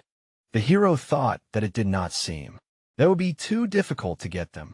So after he returned the necklace to Mina, he would need to focus on unlocking the account. But there was still one doubt. It needed to be tested in battle. The comrades followed the hero, hearing the order for everyone to get ready. They had a spider monster lair ahead. Let them keep in touch with it and stick to the plan. The trees were strewn with glowing eggs. This was the nest of the red fire spider. On the ground stood red fire spider cubs. The foot stepped on one of them. The heroes trampled the monster's house. Said that these were babies, an excellent stress reliever. They crunched while Glay confirmed, saying that all the accumulated stress was removed in a flash. Let the princess try it. Mina, who was creating magic seals, shouted that it was enough to have fun and that they should hurry up. According to the plan, they should destroy enough spider eggs to provoke the boss. The guy swung his sword, shouting that he understood. But would destroying spider eggs really help with this? Could Bai really do it himself? The elf replied that there was no need to reason. They should trust him a better plan. And he still didn't have one. The huge and adult red fire spider looked with its round eyes. A question was her it worked. He was right, many huge spiders were catching up with the heroes. A cry for retreat was heard. And according to the plan, they should use items when they were near the mercenary camp. The spider's red eyes were burning. The red flame widow covered in eggs screamed for her children. A question was heard, did she feel that her eggs were destroyed? But I came closer saying that. This meant that the princess and the others had successfully completed the first step of the plan. He stood with his arms crossed with blades and said it was his turn. The spider smashed the ground with her claw. The monster looked at him with red eyes, asking, how dare they come to ask for anything other than death? Looking away, the hooded hero clarified that he had not said anything.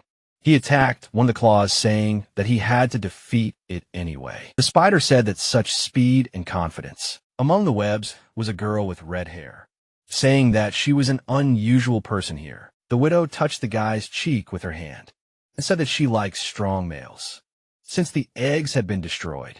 But why shouldn't he stay so that they could have many children? The hero clarified. She meant so that he would be injected with neurotoxins. eaten into euphoric hallucinations, cutting off the spider's head. Bai exclaimed that he was too good for her to eat. Webs flew everywhere. The monster took on a new appearance, saying that he was a fool and would die anyway. She was simply offering him a choice of how he wanted to die, avoiding the poisonous web. The heroes bounced off the trees and thought that it seemed like the boss's hatred meter was full. He ran away, moving in a zigzag pattern, and thought that his goal was not to fight the boss. He looked ahead carefully, thinking that the key to victory was whether he could lure the boss out of his territory. The Spider Widow was sitting on a tree. A huge web appeared above the hero's head, but it fell to the ground. Bai thought that in the original game, bosses had a strong sense of attachment. No matter how they were provoked, they never left their territory.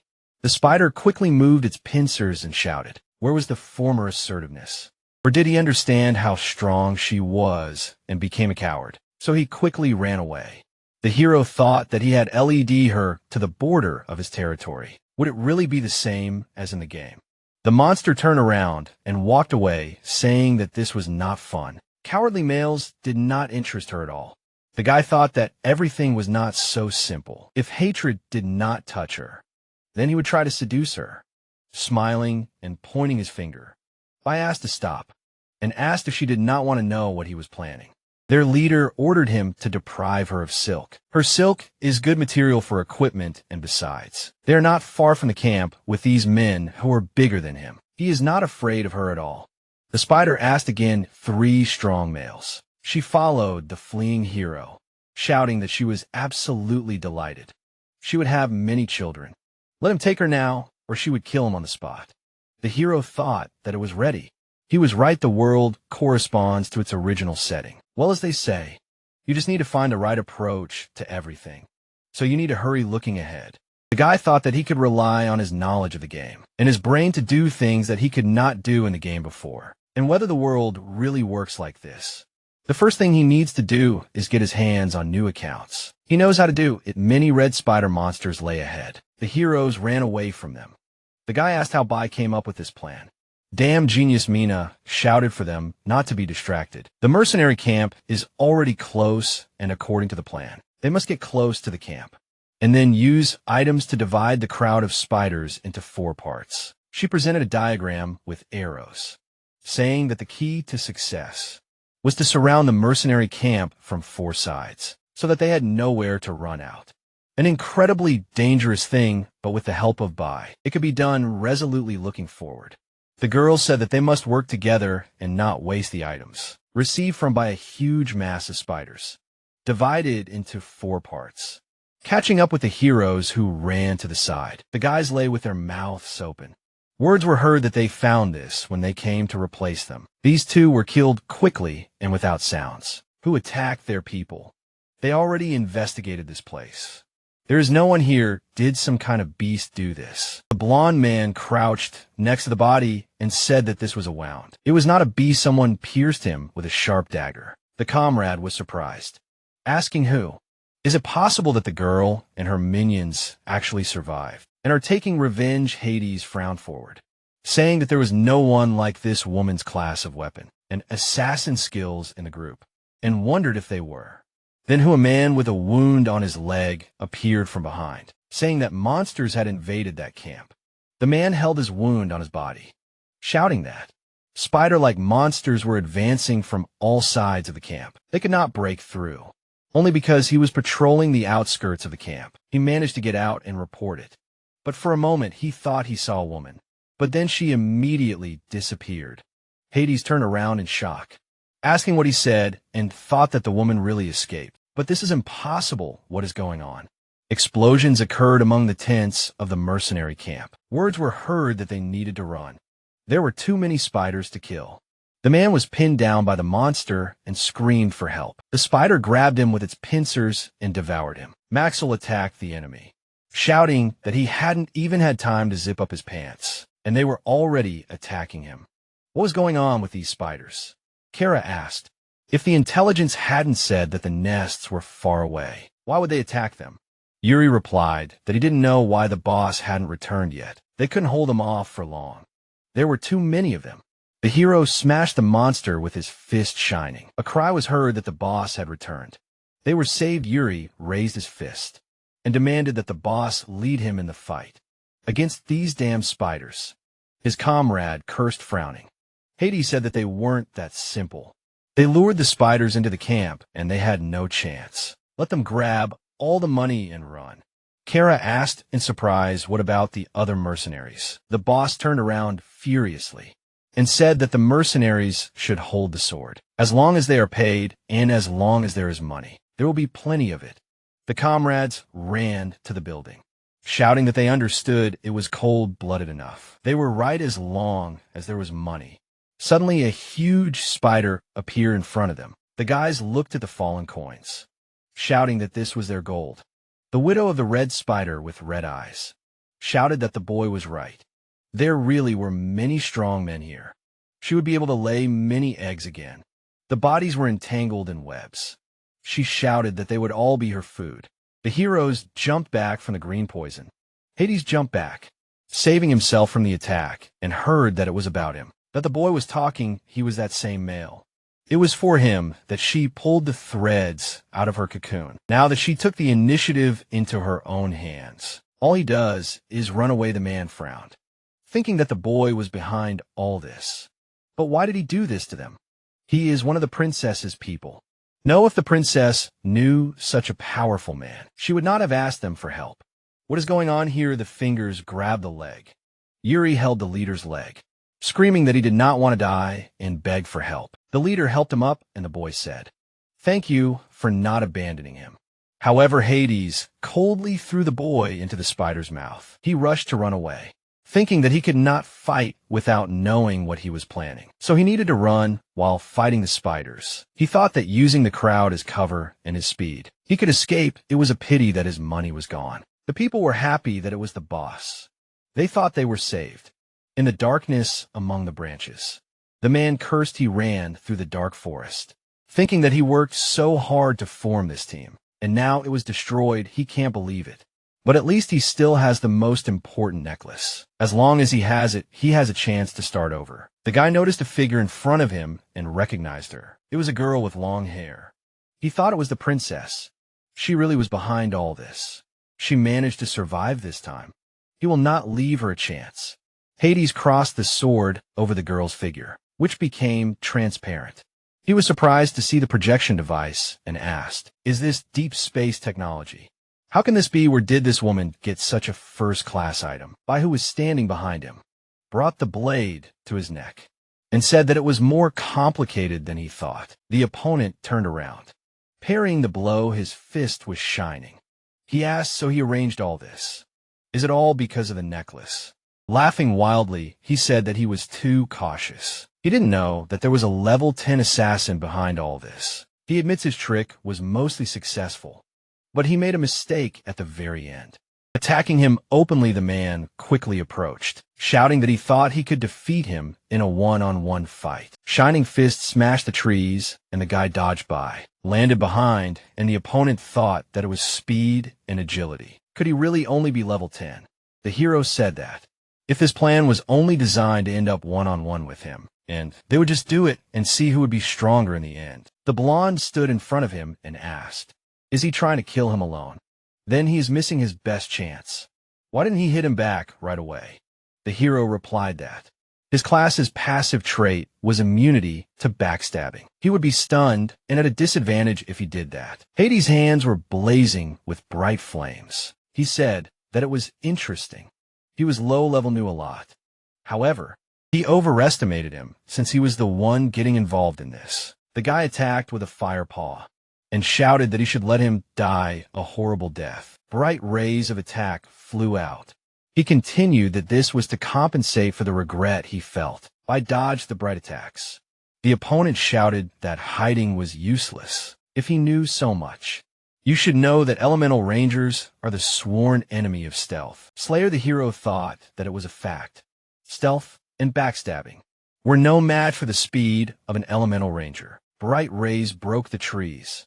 Hades shouted that this duel was doomed from the moment he appeared by, stood amidst the bright rays of attacks, and thought that, however, the limitation of his profession can be compensated by combat experience. So it is not a matter of winning or losing, but it is really important with his swift movement. The hooded guy attacked and thought that skills. Hades looked over his shoulder, saying that he had more experience than he expected, but he was still able to reflect his attacks. But combat experience is meaningless. In a situation where there is such a gap in levels, Shining Wings appeared behind the blonde. He said that he has some skills, but that is where they end. The hero thought that his base level is 10, and the upper limit of 30 only affects attributes, but not skills, so his skills are only at level 10. A full skill of a pumped-up level 30 allows you to apply elements of nature to yourself to strengthen your attack and defense. The enemy attacked with a shining fist, shouting that he will first kill him and then that woman. He hit the guy with a shining wing, shouting death wishes. The guy thought it was funny. The tattered red cloak fluttered. A question was heard, and that's it. He underestimated him by picked up the cloak, saying that if he was brave enough to go one-on-one with him, he would definitely have a way to kill him. Hades laughed furiously, shouting, what was he going to do to get rid of him? The hero held a purple crystal with a smile and said that he would use an item. It was the Lord of Power, a level 50 consumable that would unlock a skill from level 50 for 3 minutes. A purple figure of a Shadow Slayer monster appeared from behind the guy. He said that skills are the key to victory. He would use level 50 skills to crush him. A faint smile appeared on the blonde's face. He asked what kind of trick this was. He has many strange and bizarre things, but after he kills him, they will all belong to him. Fists clashed in an attack. There were many bright flashes in the air. Hades flew back thinking, how could this be? What kind of trick was this? He turned around in the air thinking that this was a really terrifying, oppressive feeling from a level 50 skill. Many hands of shadow monsters were reaching out to him, and the man thought, why did the guy have an item of such a high level? He turned around in surprise. The shadow hands slammed him to the ground by towered over the guy, and asked if he didn't want him to die a horrible death. Why was he running away? He said that if he had such a powerful item, why didn't he use it from the beginning? Covering himself with his hand, Hades exclaimed that he was just playing with him from the beginning, showed his weakness, and then crushed him. He didn't do anything bad to him. So why is he doing this? Who is he? Shining demonic shadows were swirling around the guy. He said that he admitted that he was a skilled warrior and a smart leader, but he chose the wrong path. The frightened enemy handed him the artifact and said that he knew it was wrong. He shouldn't have collected it in the first place. Let him take it, but only to spare him. The shadow monster rushed to attack, saying that he liked him better like this, but he wanted the necklace and his life. He wanted it all. A red seal appeared in the air. The haze cleared. A question was heard. Why don't we just kill him? The wounded Hades opened his mouth, asking how far he would go before he killed him. The hero collected the necklace, saying that if he were his enemy, he would no longer be alive, but he would spare his life because of a deal he made with someone. The system reported that the quest was complete. Buy threw the necklace away. The system reported that he received 8,000 soul points and 1 account unlock point. The guy said that he fulfilled his part of the deal. Now, it was her turn. Mina caught the necklace, hearing that if she had any questions, she should ask as soon as possible, before the boss appeared. She walked up to the enemy's body and said that, instead of killing them, they left them to die in the cave. She wants to know what he is really doing here. Hades, lying on the ground, asked what she expected. What would he say that he had a drop of kindness left in him, to beg her to spare his life? Let it not be funny, he just wanted to hide their death. More painful, he regrets not killing her. But this is his fate, and he accepts it. The hero thought he still talks about fate at the end of his life. But fate is something more. A shadow fell on Bai's face, who thought that he didn't kill her, only because he didn't believe in the princess's fate. If he hadn't saved her, she wouldn't have escaped from the cave and returned to him for the necklace. Then he wouldn't be lying here now. He prefers his own interests to the fate of others. Let them not blame him. The world is cruel. The guy ran towards the enemy with his sword at the ready, when he heard that his fate was much worse, because he was fighting against the world. The guy attacked with his sword, leaving a bright trace but missed the enemy. The spider grabbed him, screaming that he was hers. Hades, entangled in webs madly, said that he would rather become the boss's food than die at his hands, and he had no chance to kill him, so they would all die together. The spider widow quickly approached, screaming that she found him. The red, ferocious monster states that the camp he brought him to is empty, and now the fighter is all that is left. And if he takes it, he can return his lair and enjoy life. Bai stands with his weapon, with House and Mina, saying that they need to stay behind, and he will take care of the monster, thinking that he has used up his only skill booster and has a minute left, so he needs to do it faster. The heroes line up armed with everything they need. Mina states that he has already done so much for them, and they can no longer let him fight alone, because cowardice and relying on others is not their style. The ferocious monster begins to attack, asking if they really want to resist, because he will take everyone, and it has already been decided. The large red creature begins to advance. The fighter feels this wild roar. The villain looks at them with his many eyes and asks, "Who dared to roar over his head?" A huge black paw grabs the boss's head. Bai is shocked to see this, and exclaims that this can't be a black and gold dragon. Daijin Black of unknown level hangs over him. It roars furiously. The protagonist does not understand why he is here. He stands on a boss's head and howls ferociously. Mina and the others look at him in surprise, not understanding how this is possible, because the ancient dragon that legends talk about suddenly appeared. The heroes wonder if they should fight or run away, feeling like their legs are not moving. Bai raises his hand and orders everyone to stay put and not make any sudden movements, while realizing that this new scenario does not match the original, and they must find a way to fix it. Dijon Black furiously squeezes his claws on the red monster's neck. At this moment, he asks, what kind of stupid bird is this, and why he hasn't seen it before? Because not only did it invade his territory, but he also stepped on his head, demanding that he retreat or he will suck him dry. The ancient dragon lets go. The monster exclaims that he was scared after all, and is afraid of death. Daijin Black takes the red boss in his mouth in one motion. With an effort, he splits the villain into pieces. The protagonist stands furiously under the rain of blood. It is said that in the game, there was racial segregation between the species of wild animals, ignoring class and racial differences. And thanks to the widow, he was able to calm down and remember the information about this black dragon. He calmly clenches his mouth. Blood flows out. Bai thinks that his real name should sound like the guardian dragon. Dyes in black, the picture shows him and dragons of a different color. The protagonist realizes that this was one of the three creatures that guarded the soul of the world. In addition to the male black dragon, there are two more females in red and blue. All of them are legendary and powerful, and since the soul of the world was destroyed by the destruction of the royal castle, the black dragon itself was last seen in the first battle of Shooting Stars, after which it disappeared. And although the protagonist does not know exactly where it was, and countless times passed it as a hidden boss, but he did not dare to do anything until he got the last level, because if he meets it now, he will definitely die. The dragon rises on its two paws, and a ball forms in its mouth. Bai understands that the dragon will breathe fire, and they will not be able to do anything about it. The protagonist desperately extends his hand and asks to stop and not kill them because they are not enemies. Daijin Black looks at him questioningly. The flying monster slams its mouth shut. Glay stands next to House and Mina, not understanding what happened. The other tells him that because of incomprehensible words, I canceled the attack. The girl says that this is the dragon language. A huge monster hangs over the protagonist and asks how such a small person can know the language of dragons. In the whole short and ugly history, there were no more than 10 people who spoke it. He in turn answers that not only does he speak this language, but also knows its noble and secret name. A window appears with information that the protagonist used. The skill book, The Secret of the Dragon.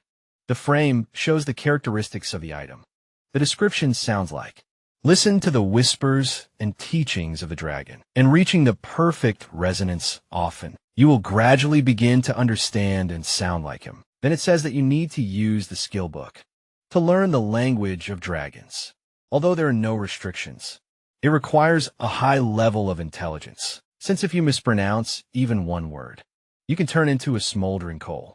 The protagonist kneels and declares that before him is the guardian of the soul of the world, a witness of the rules and laws, the most honorable companion of the royal family of the astrologer, a black star personifying strength and fire, the guardian dragon of dyes in black. And he greets him with the deepest respect. A huge monster roars at by asking how he knows who he is, and let him say why or die without a trace, urging him not to think that he can deceive him with a few words, because people are weak and cunning, and he will no longer believe a single word. The protagonist kneels in front of the dragon and looks at it, thinking about its wound, remembering that it is the same wound that made him angry and agitated in the original game, as he was not so hostile towards humans there. Wondering if this series of unfortunate events is related to the reincarnated, the fierce Dagon.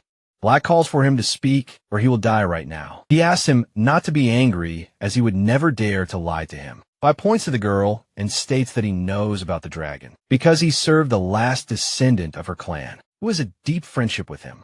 And this is the last of them. Princess Mina, she looks at them calmly, thinking that she does not know what the protagonist is trying to do, but she must hold on and not give in. Bai explains to the dragon that, according to the contract they made with the clan, not only can he not kill her, but he is also obliged to protect her. The huge Dyes in Black stands up and states that, how dare he give him orders, since he protects the soul of the world that maintains balance. And he is not a human bodyguard, since he made this contract with the bloodline, to have some fun in his long life.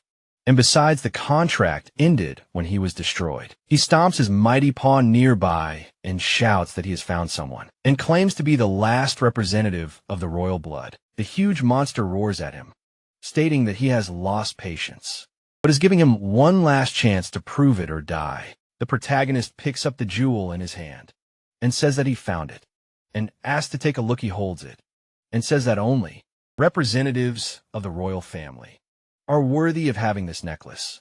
Daijin Black prepares to release a huge energy ball from his mouth. While he explains about the proof, Bai jumps to the side and grabs Mina. The black dragon begins to spew flames towards them. He fiercely states that a mere mortal dared to touch the greatness of the Star Core, and whoever was deserves to die. Suddenly, the protagonist states that before he could finish his sentence, he, the witness of the rules and order, breaks them. By stands near his friends, surrounded by a barrier, and asks if he has lost his dignity as a guardian and plunged into darkness, while he realizes that he saved his life, but wasted 2 more deep space items. The fierce dragon opens his mouth and states that he can withstand his breath. He has already seen this in the War of the Fallen Star, noting that a man could withstand once, but cannot withstand twice. The protagonist looks ahead, puzzled, not understanding what the way out of this impasse could be. To unlock a new account. But even if he unlocks 25% of the inventory again, there are very few items that can deal with the ancient dragon and the blood dragon equipment. And Dragon Bone sword that he unlocked earlier could save his life, but he is too weak for this. The guy looks at Mina and says that there is only one way out of this situation, but this decision will bring her great pain and suffering. The princess replies that it is necessary to just do it, and as long as they can survive, she will endure any pain suddenly. He hits her on the head and says that this is the only way they can stay alive. House looks at this in shock and does not understand what he is doing. He asks to just watch. The protagonist screams that he should not let anyone know about this. He exclaims in response what he is doing. The protagonist raises his blade. House demands that this be stopped immediately. He stabs her chest, confident that there is no need to worry, as he uses the most precise techniques to reduce the pain. He touches her organs by sits in front of the lying princess. He drips blood onto the necklace. The fierce dragon spews flames, screaming that it is time for him to die. The dragon attacks the heroes. Everything around is on fire. It releases streams of flame at the enemies. He suddenly realizes that this is an aura and this cannot be, not understanding how it can be him. The man he will never forget. In front of him, a warrior in armor stands furiously, who calls himself the first king of the country Manhwa. He stands with a huge sword and shield. The dragon states that he died hundreds of years ago, wondering why he came back to life. Realizing that this cannot be and this is an illusion, the protagonist holds the princess in his arms and invites the dragon to check for himself how real this illusion is. Daijin Black opens his mouth, starting to gain energy, and calls them pathetic people. How many times they fought to the death. But this is the last time he attacks them, promising that he will not leave even dust from them. A very bright flash occurs. The fierce dragon looks forward and says that this final blow will melt even the hardest steel, and the opponent must have used visions of the king to provoke him. The shocked dragon hears that he is not sleeping and just needs to open his eyes wider. Manhwa on fire demands to look more closely. He walks forward with mighty legs. The huge warrior furiously walks forward. The dragon understands that this is not a mirage, and this is really the true power of Manhwa. But he saw death with his own eyes and did not know that the core of the star hides such power. The warrior runs to attack the enemy, who thinks that this is completely impossible. Manhwa strikes with his sword. Daijin Black wonders if the girl is really the descendant of the first king. The dragon goes on the attack, stating that if he can't kill him, he will finish off his descendants. Dijon Black hits him with his tail.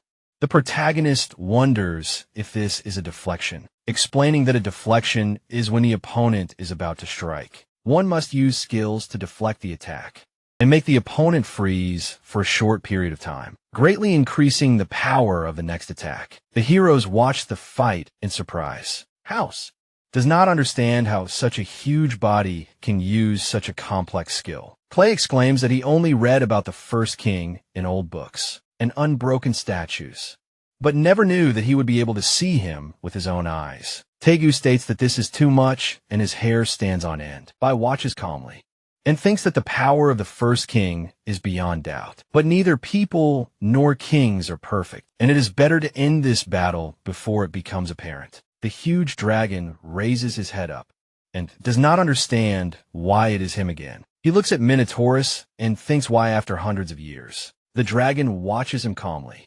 realizing this overwhelming feeling, noticing that it still frightens him and still reminds him of the long forgotten. When he first met his enemy, in the memories, Minotaur stands in front of the dragon on a mountain of gold and shouts that there is no need to sit all day in his cave, and it is better to follow him.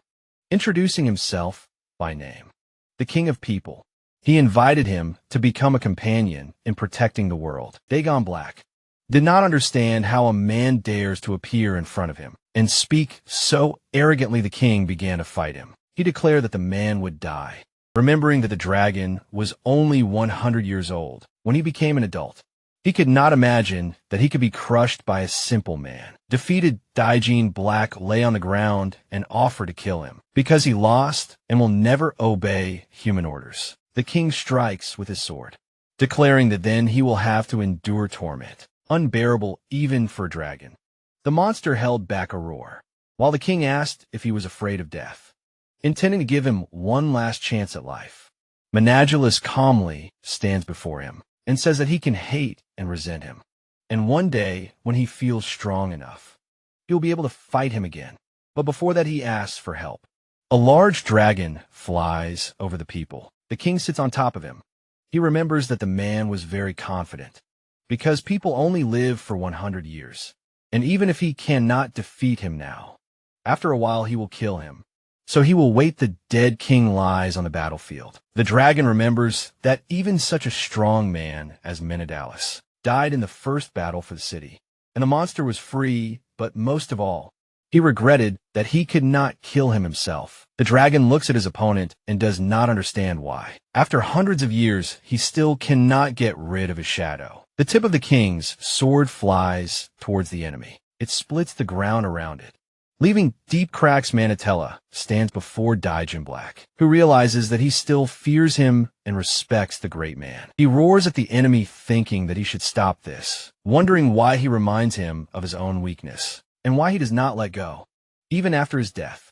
And this is the same old trick to make him submit to humans again. The ferocious monster spews out liquid, declaring that from now on he will never submit to anyone. A golden chest falls from his mouth. He screams that no one can hold him back anymore. The black dragon turns around and declares that no one can enslave him. And he is free. The heroes run up and exclaim that the dragon escaped. And they survived, and this is incredible.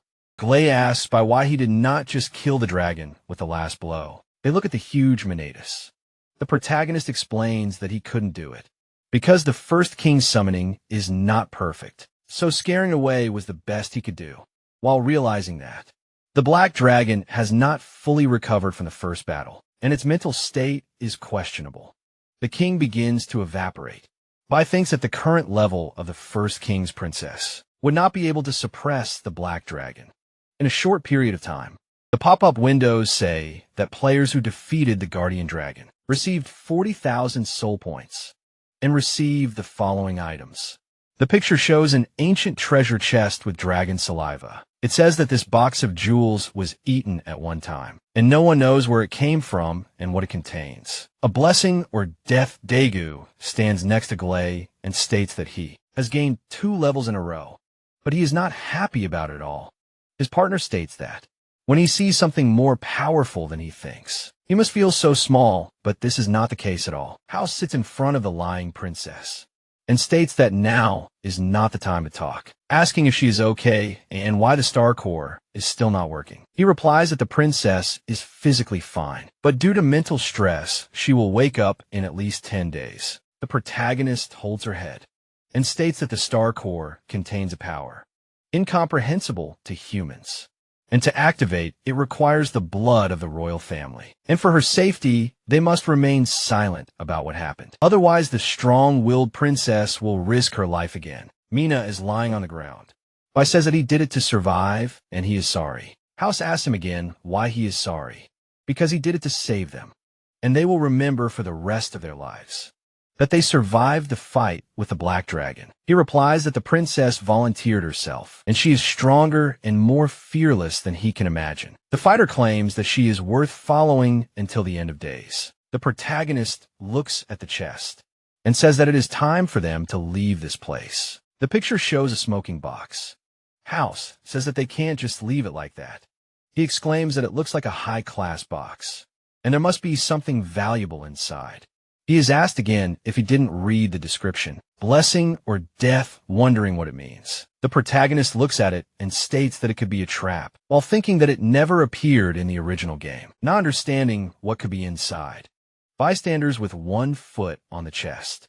Glay asks him not to be so impulsive, because he already said that it is most likely a trap, so he cannot act rashly. Daga claims that this thing can be a mimic, so he asks for permission to open it, and with his reaction speed, he will become easy prey for him. The picture shows a ferocious chest with fangs. The protagonist, of course, knows about them. It is a special kind of slimy monster that lives in chests, and they attract adventurers obsessed with treasure, and then devour them whole. The body of the mage lies inside the box. It is said that they usually appear in ruins, or at the end of Labyrinth. He has been killed many times when exploring new games, and although he has never encountered such a chest before, he assumes that Glee and Dave are standing behind the guy. He asks him to be careful, and when he counts to 3, he will open it alone. The protagonist definitely kicks the lid. The partner states that he is not following the plan. Again, a huge wave of gold rushes up. Glay does not understand what it is. Daegu exclaims that the gold coins are bursting out like a fountain, and now they are rich. Bai says that apparently his judgment was correct, and the description of a chest was only to prevent theft. A real mimic would not have a description. A pop-up window says that they opened the chest and received ancient coins, minted in honor of the coronation of King Minotaurus. The protagonist is surprised that they are worth a fortune. The picture shows a key. It says that it is from the Dungeon of Exile. It can open the door to a hidden dungeon in the lands of exile. The frame shows a map. It says the coordinates of the Dungeon of Exile. It explains that after many difficulties, he finally found the location of the dungeon. Unfortunately, he was close to death, and this map should be buried with him. The protagonist realizes that this dungeon never appeared in the original game, and it seems very dangerous. He will explore it when he becomes stronger. The frame shows a green object. It says that it is a summoning bell. It explains that by applying the ashes of a specific character to the object, you can summon his spirit to fight for everyone. When it rings, Glay holds a coin near her partner, lying on the money, and states that these are truly the coins of the first king, because one of them can be exchanged for 50 ordinary ones. Tegu exclaims that these coins will drown him. The protagonist stands in front of them and says that he can take these coins, but the rest of the items are his. But he needs to be careful not to get caught again. House exclaims that it is unfair to buy, as he contributed the most in the last battles, so they do not mind if he takes a larger share, wondering why he is giving them all the money. Bai says with a smile that giving it to him does not mean that he does not want it. It is just that he is putting his share into his cause of rebuilding the kingdom, and he hopes to get even more when they rebuild it together. House smirks and extends his hand, and states that he needs to reconsider his opinion of him, as not only is he a brave and brilliant warrior, but also a shrewd and honest businessman, noting that the fighter is accepting his investment on behalf of the princess, and if she were conscious right now, she would gladly agree to it as well. The protagonist shakes his hand and says that he thinks so too. Glay states that they are now truly allies, asking what Bai's plans are and if he will go with them, since they will continue with their original plan. The girl is lying on a sheet. It is said that they intended to hire a group of mercenaries and then seek refuge with the Baron, since the princess is weak and this is their only option. Baron Robbie appears in the frame by Asura that he knows him well, since he is a famous nobleman of the Elma Principality, rich and well connected with mixed personality traits. His family prospered thanks to the favor of the royal family, so he has no enmity towards Princess Mina. He can really provide a good, discreet hideout. The protagonist turns around and states that he is heading to ancient Anka and will not go with them. They ask him again, saying that they remember seeing it on the map, and there is this small village nearby. Blaze stands near House and asks why they're going to such an insignificant village, who in turn asks not to pester the protagonist, because he must have his own plans. House holds the princess on his back and says that they will be in Robbie's debt for a long time. If he finishes his business, he can find them there. The three friends say goodbye to the protagonist, saying that they are waiting to meet again. Bai waves his hand and promises with a smile that they will meet again. And also, when the princess wakes up, he asks not to forget to say goodbye to her and apologize for him against the backdrop of picturesque landscapes. It is said that the reputation of the fighter Bai has increased significantly. A bright glow is formed in a crack in the ground. The hands of the dead break through the ground. Thousands of monsters are trying to get out. A huge monster breaks the ground with its head and roars. The window says it's a screaming cave, with a level of 20 to 30 and 100% exploration progress. He remembers that the first chapter of the original game included 3 maps when they all reach 100% progress. The village chief would give the final quest reward, but now the order of receiving is completely different. The picture says a burnt jungle for levels 10 to 20, with an exploration percentage of 90. He explains that Throne of Souls is an open-world game. He can skip the quest and the progress of the starting village, but as a high-level player with all the achievements, he cannot stand unlit maps and incomplete quest progress. In the background of a beautiful village, it says, Anchor's captain with a level of 1 to 10 and 0 exploration progress. He realizes that since he was reborn in this world, he has not had time to think and plan his future. And this village is the perfect place to do it. The villagers are dancing and drinking happily around the fire. It is said that the village is poor, but relatively safe and harmonious. The people are positive and optimistic. Rare human warmth in the post-apocalyptic world. The frame shows a happy old man. Anchor Chief Bai thinks that all this is thanks to him, because he manages the village well and guides the newcomers and can be trusted. The frame shows the red moon. The protagonist feels that something is wrong.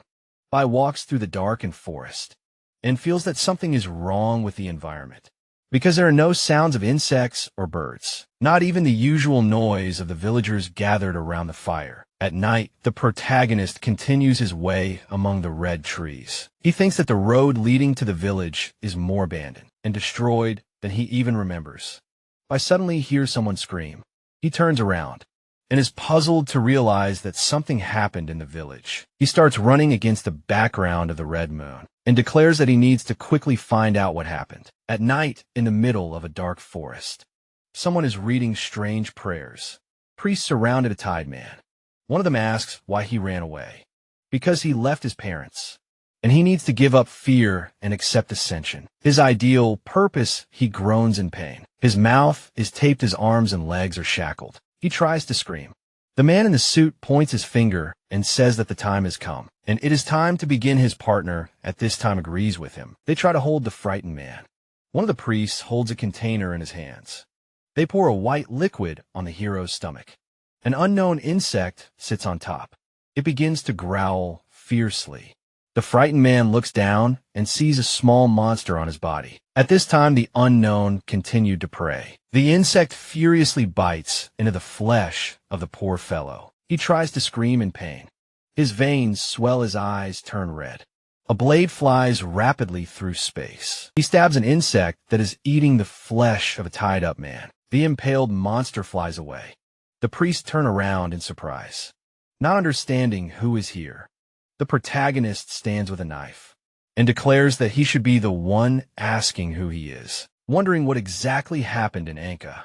The priests stand around the man and shout that the sacred insect has been killed, and this is absolutely unforgivable. One of them holds the monster and furiously shouts that the supreme crystallization of the sacred star of the insect's mother was destroyed.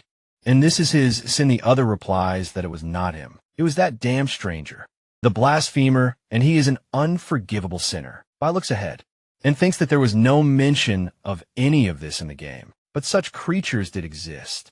They just never appeared in the starting village. The cloaked men fly to attack. Someone orders them to kill the protagonist and use his body to incubate the gift. Bai definitely dodges the blades with one blow. He cuts down two at once. Their masks fly off, and the protagonist sees tattoos, realizing that this is really it. Bai turns around and realizes that his old lamb must be very far from here, and since it appeared here, it means that there is a reviver in the village. The man in the cloak holds an insect with a mad look and shouts that the rival does not think that this is the end, because the powerful gift exceeds his imagination and understanding. The priest forms bright rings around himself and prepares to attack the rival. The bodies of the killed assistants begin to revive behind. Bai they rise from the dead.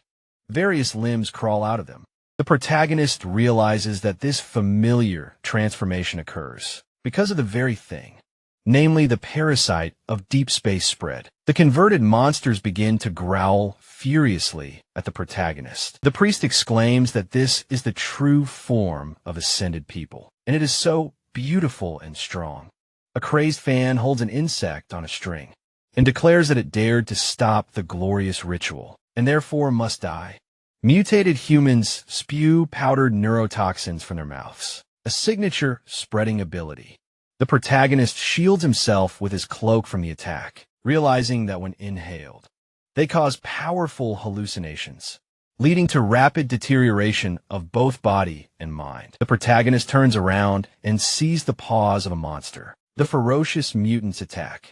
The priest screams at him to stop his futile resistance, because the more he fights, the more he suffers, and he should just accept his fate. Something happens above their heads.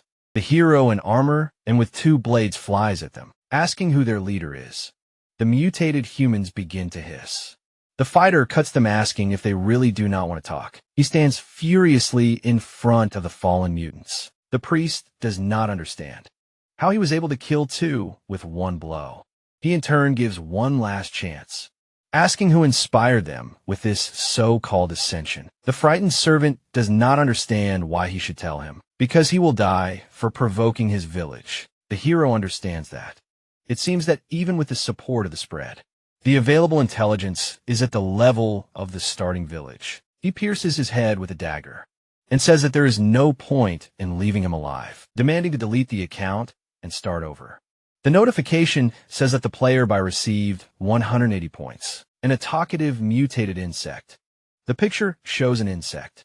It is said that not only is it extremely ugly, but its sound is also very unpleasant.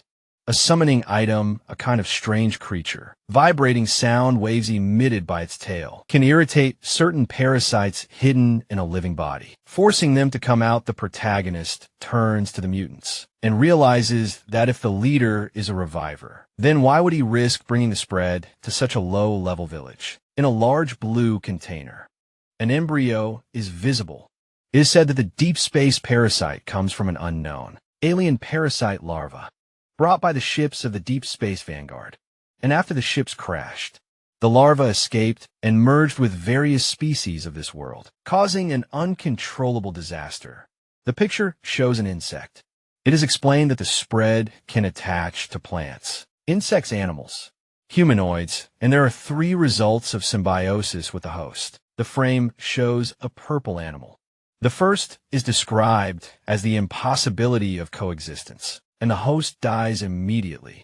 And the second is an ordered symbiosis. It is difficult to determine the presence of a parasite by appearance. And the third, the most dangerous, is a mutated symbiosis. The picture shows a large insect. It is said that the spread activates an unknown physical force contained in specific organisms, causing the host to mutate, thereby greatly improving its strength and intelligence. And after parasitizing while maintaining the host's intelligence, it develops an irresistible collective intelligence and obedience. And this is a method of survival and spreading. The frame shows a large plant.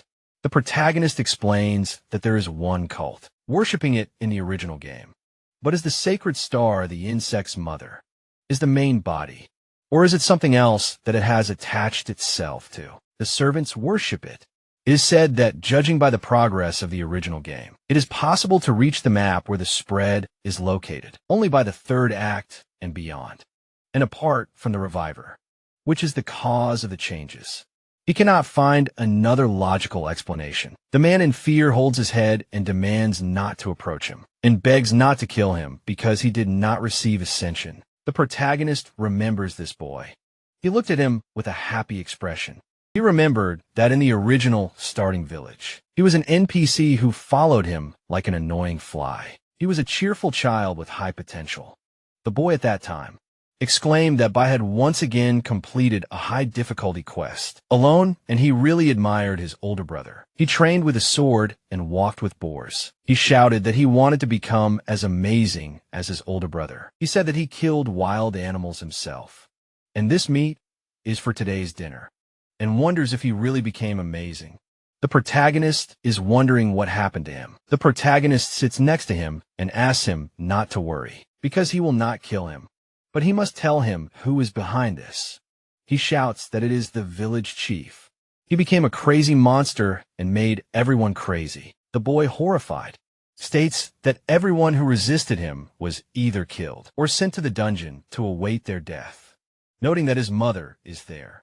And he managed to escape with great difficulty, to call for help, but this is a desert and it is difficult to find her. Realizing that if this continues, she may become a monster, the boy runs into the forest, declaring that he will return to save her, and she must not turn into a monster.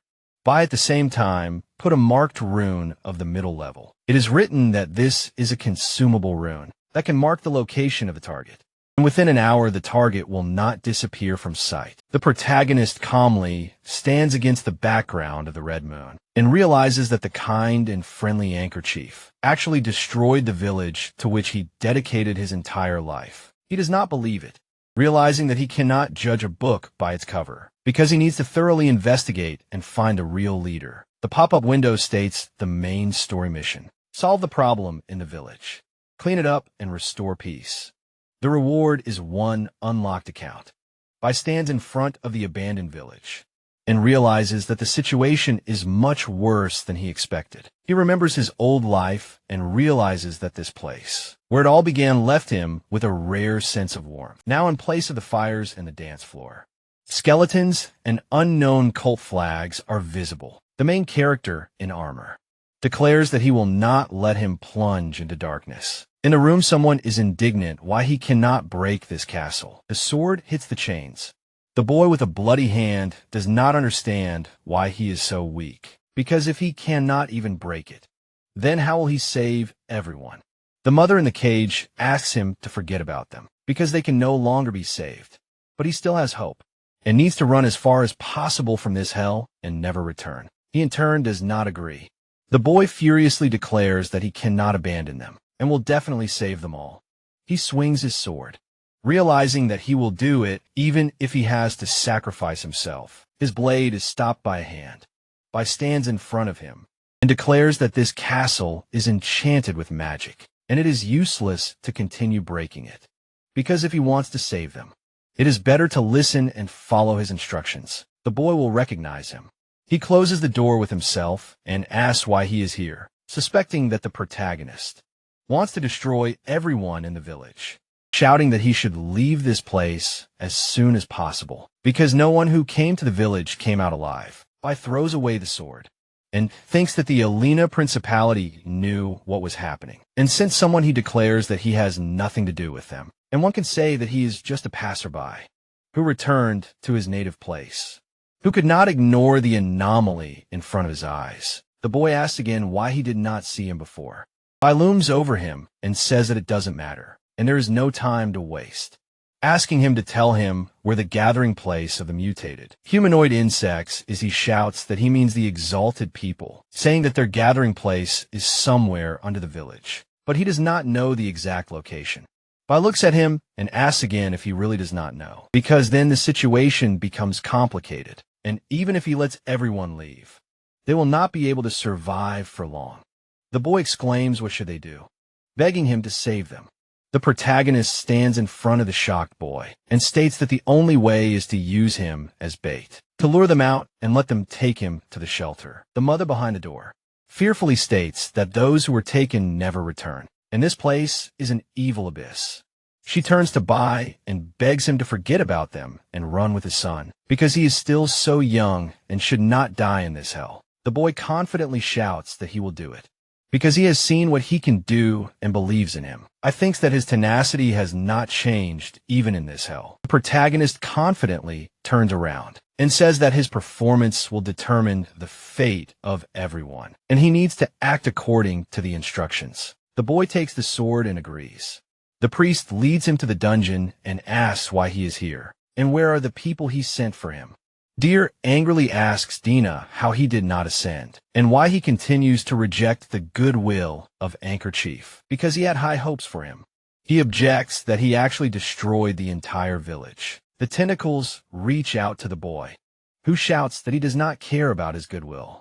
Deer states that the soul will never ascend if it is tied to a weak body, and it was the village chief who gave him new life and hope for the future.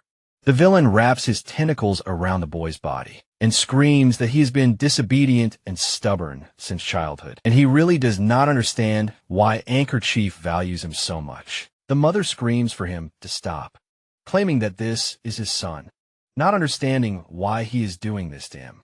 Dina gasps and claims that his father is a demon and a monster. Deer orders him to be taken to the underground altar, where he will personally perform the ascension ritual. The villain calmly speaks of the glory of holy mercy, because it will not be long before their family is reunited and will be together forever.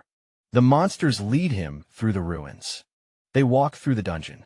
The villain asks if there is any news about the 3 people he sent earlier. The subject replies that they have already sent fighters to search. They surround the boy, and Deer calls Dina a complete disappointment since childhood. But it does not matter, because once he accepts ascension, he will evolve and become a good son, which he acknowledges the boy lies on the altar, and states that he does not need his recognition, because he was never a good father, naming alcoholism domestic violence.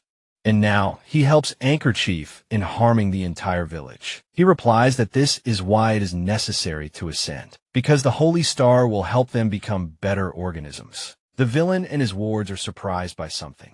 Deer, with an angry look, states that not only the 3 people he sent were killed, but the holy insect too. He screams in rage why his son continues to disappoint him, because they could not protect the holy insect and sin, the tentacle. Villain says that Dina does not have the ability to do this, demanding to know who killed them. The boy screams that he does not know, dear. Screams in rage why his son continues to go against his wishes and why he lies, threatening to break his arms and legs and let him suffer before the ascension begins. Dina screams in fear that if he must do this, let Anicaps do it for him. The surprised villain sees that someone must enter and allows it to happen. Dina, scared with a weapon around his neck, wonders if he did it behind the huge doors. Roots and a bright glow are visible. He is sure that behind that door is the source of all suffering. Diana lies face down. Anicaps asks him if he knows why he chose him. Out of all the inhabitants, the old man stands in front of him and explains that the boy is full of energy, unique and different from the rest, and he is worthy of inheriting all his intentions. Anicaps says with a serious expression that he is still young and probably does not understand why he is doing all this for the village, but assures that he will understand soon. And before the ritual, he can reveal to him something that no one knows. Workers drag human bodies in bags. He asks if the boy remembers the epidemic that happened a couple of years ago, when almost half of the inhabitants died. The head of the village and other survivors looked at a huge fire, and he realized how fragile people are. He cried at that moment and remembers that he was helpless then and could do nothing but regret, until the one who rekindled the light appeared. A mysterious character in a purple cloak stands in the frame. He explains that the stranger not only cured the plague, but also brought hope, a larva of the sacred star womb. Anicaps calls the skeletons. He says that under his careful care, the larva grew and gave them a chance for ascension. The village chief stands with a staff. His legs like an insect, he declares that he has ascended, and his body has become too old to carry the sacred womb. So he's passing the responsibility to a boy. Young and strong, Dina screams loudly that he does not want to become the same disgusting monster. A larva falls from the insect's abdomen. Anicaps explains that there is no need to be afraid, because the human form is just an appearance. The small insect runs to the boy, while the old man says that when he accepts the ascension, he will be able to connect to the collective consciousness and feel unprecedented pleasure and responsibility, because he is leaving the future of the village to him. Dina hits the insect with a stone and screams that he refuses. This Anicaps, furious, asks what he is doing, because he spent so much effort to raise the only sacred womb, and Dina just killed her. He is indignant. Why he rejected a better choice. The boy starts to run away. The village chief shouts after him that it is because of people like him that they have no future. The villain rushes after the boy, saying that he will not be able to run away, because this door cannot be opened.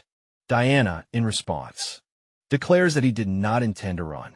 The boy locks the door with a grin and says that no one will be able to enter here. Dina stands in front of the monster and declares that he did everything he could. And now it is his turn, and Kachi strikes hard, asking what he is muttering, realizing that he should not have placed his hopes on him and should have killed him from the very beginning. Suddenly someone cuts off his claw. The old man does not understand what is happening stands in front of Dina. The monster asks who he is. He calls himself a man who perhaps will bring real hope to the village. The ferocious villain strikes, shouting that this is complete nonsense, because he is just an outsider who came to destroy the world. The protagonist definitely jumps aside. Stones fly apart. A ferocious monster with a severed claw says that everything he did was for the future of the village, not understanding why he is always hindered. The boy hides behind a rock and screams that he did so many crazy things and still dares to claim that it was for the village, because he wants all the villagers to turn into monsters. Anicaps strikes with his staff, screaming that weak people do not understand the power of the sacred star womb, because his choice is the only correct future for the entire village. And even if the enemy is stronger than ordinary people, the old man's face turns even more frightening. He threatens to make sure that he has nowhere to run. Instead of legs, he has many paws. He screams that in this confined space, His eyes are everywhere the protagonist covers his face, realizing that this poison is a unique ability of his form. And even if the headman's level is not so high, this gas still paralyzes and kills. The ferocious anchor chief demands not to resist. Just lie on the ground like everyone else who came before. He attacks the protagonist, shouting that he will open his stomach and use it as an incubator for the sacred womb. Bob blocks his attacks. The monster does not understand why he is still moving. The fighter says that his gas is deadly. The protagonist holds onto the mask and says that it is not deadly for him. The description says about the Type 3 purification mask, which is a cosmic item that effectively isolates and purifies the air from viruses. And the higher the level of the mask, the longer it works.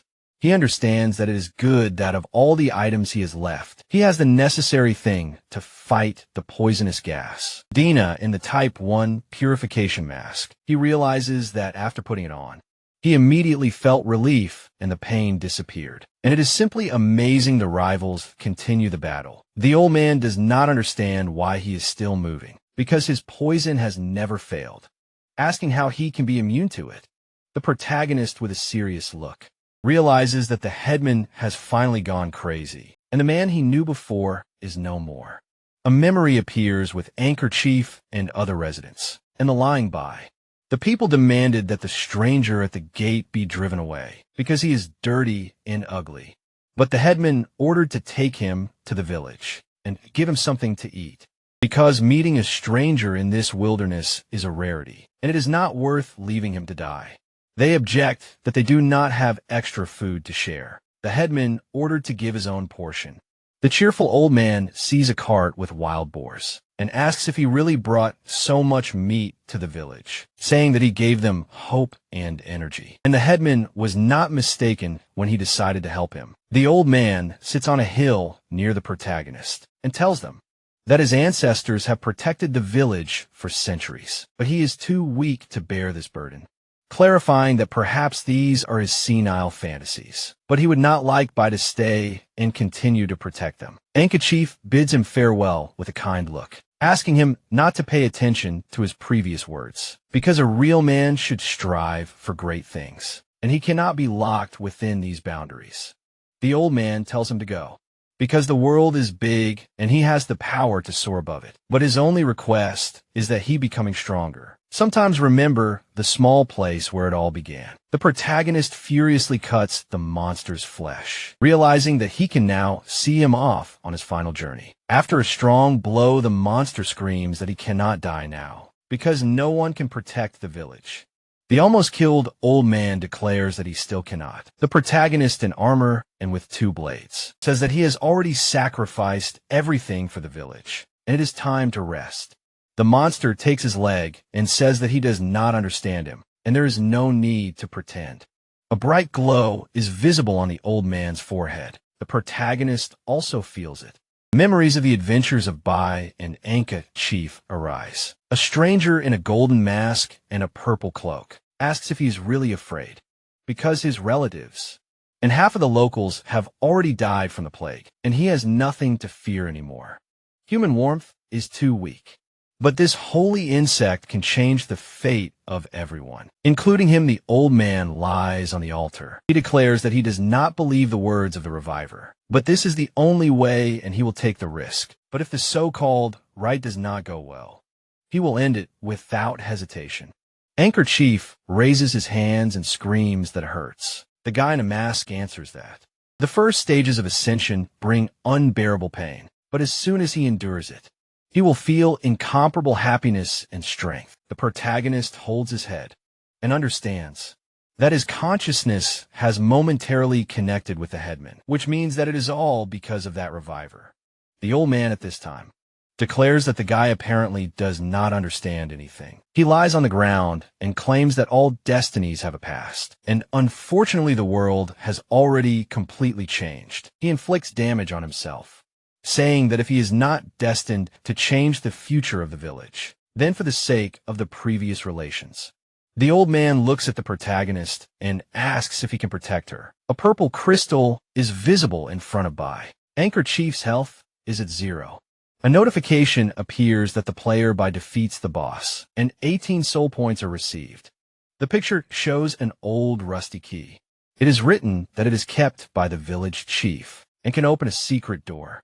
The frame shows the crystal of the holy insect. It is explained that it evolves from a living body into a crystal. Inside a human body, the exact result is unknown. The pop-up window says about the ashes of the evil village chief. It is explained that the village chief's anger, left behind after his death, has finally turned to ashes. By looks at the stone, and realizes that he cannot accept his request yet, because it is in his power to ensure the safety of civilians and completely destroy those who have mutated, and the new village may no longer have a future. A glow appears on the forehead of the protagonist. He feels the connection of consciousness again.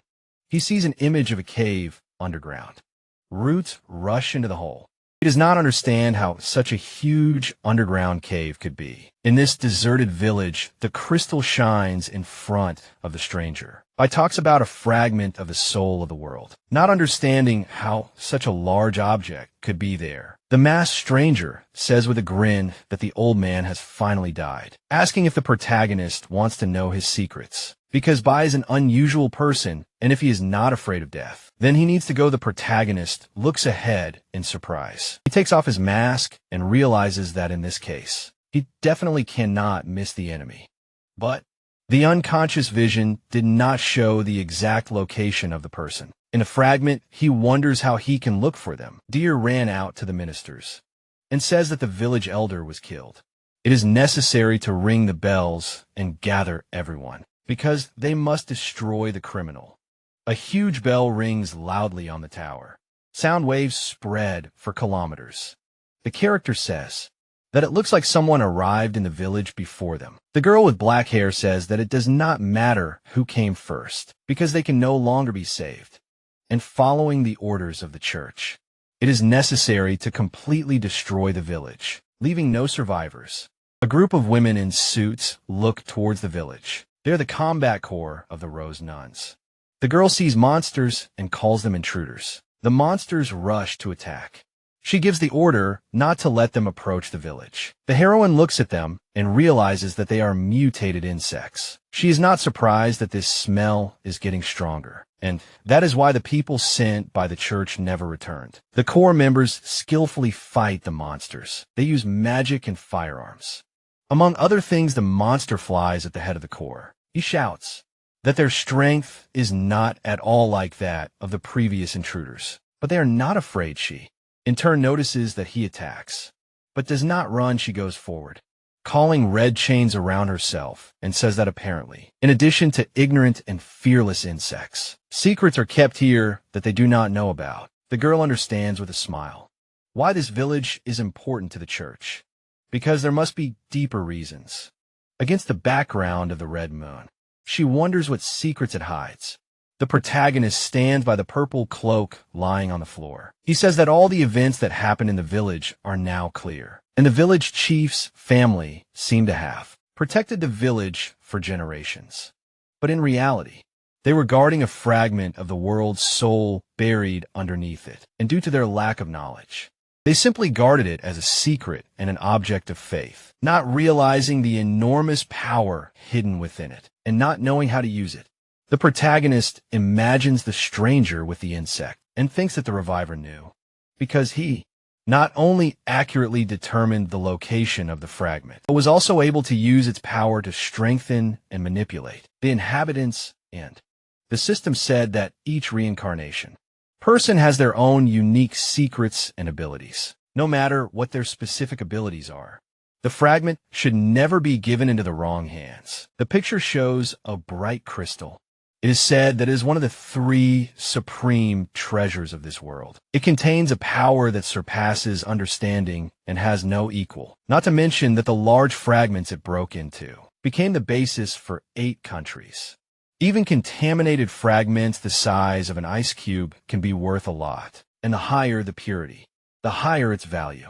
And the volume of the fragment buried under the village is probably second only to those countries. And even if it is contaminated, It is definitely enough to create a huge city-state. Now the crystal is entangled in purple tentacles. Fi thinks that although they're using the game settings, this is the real world, and becoming a king is impossible alone. So he must obtain the fragment.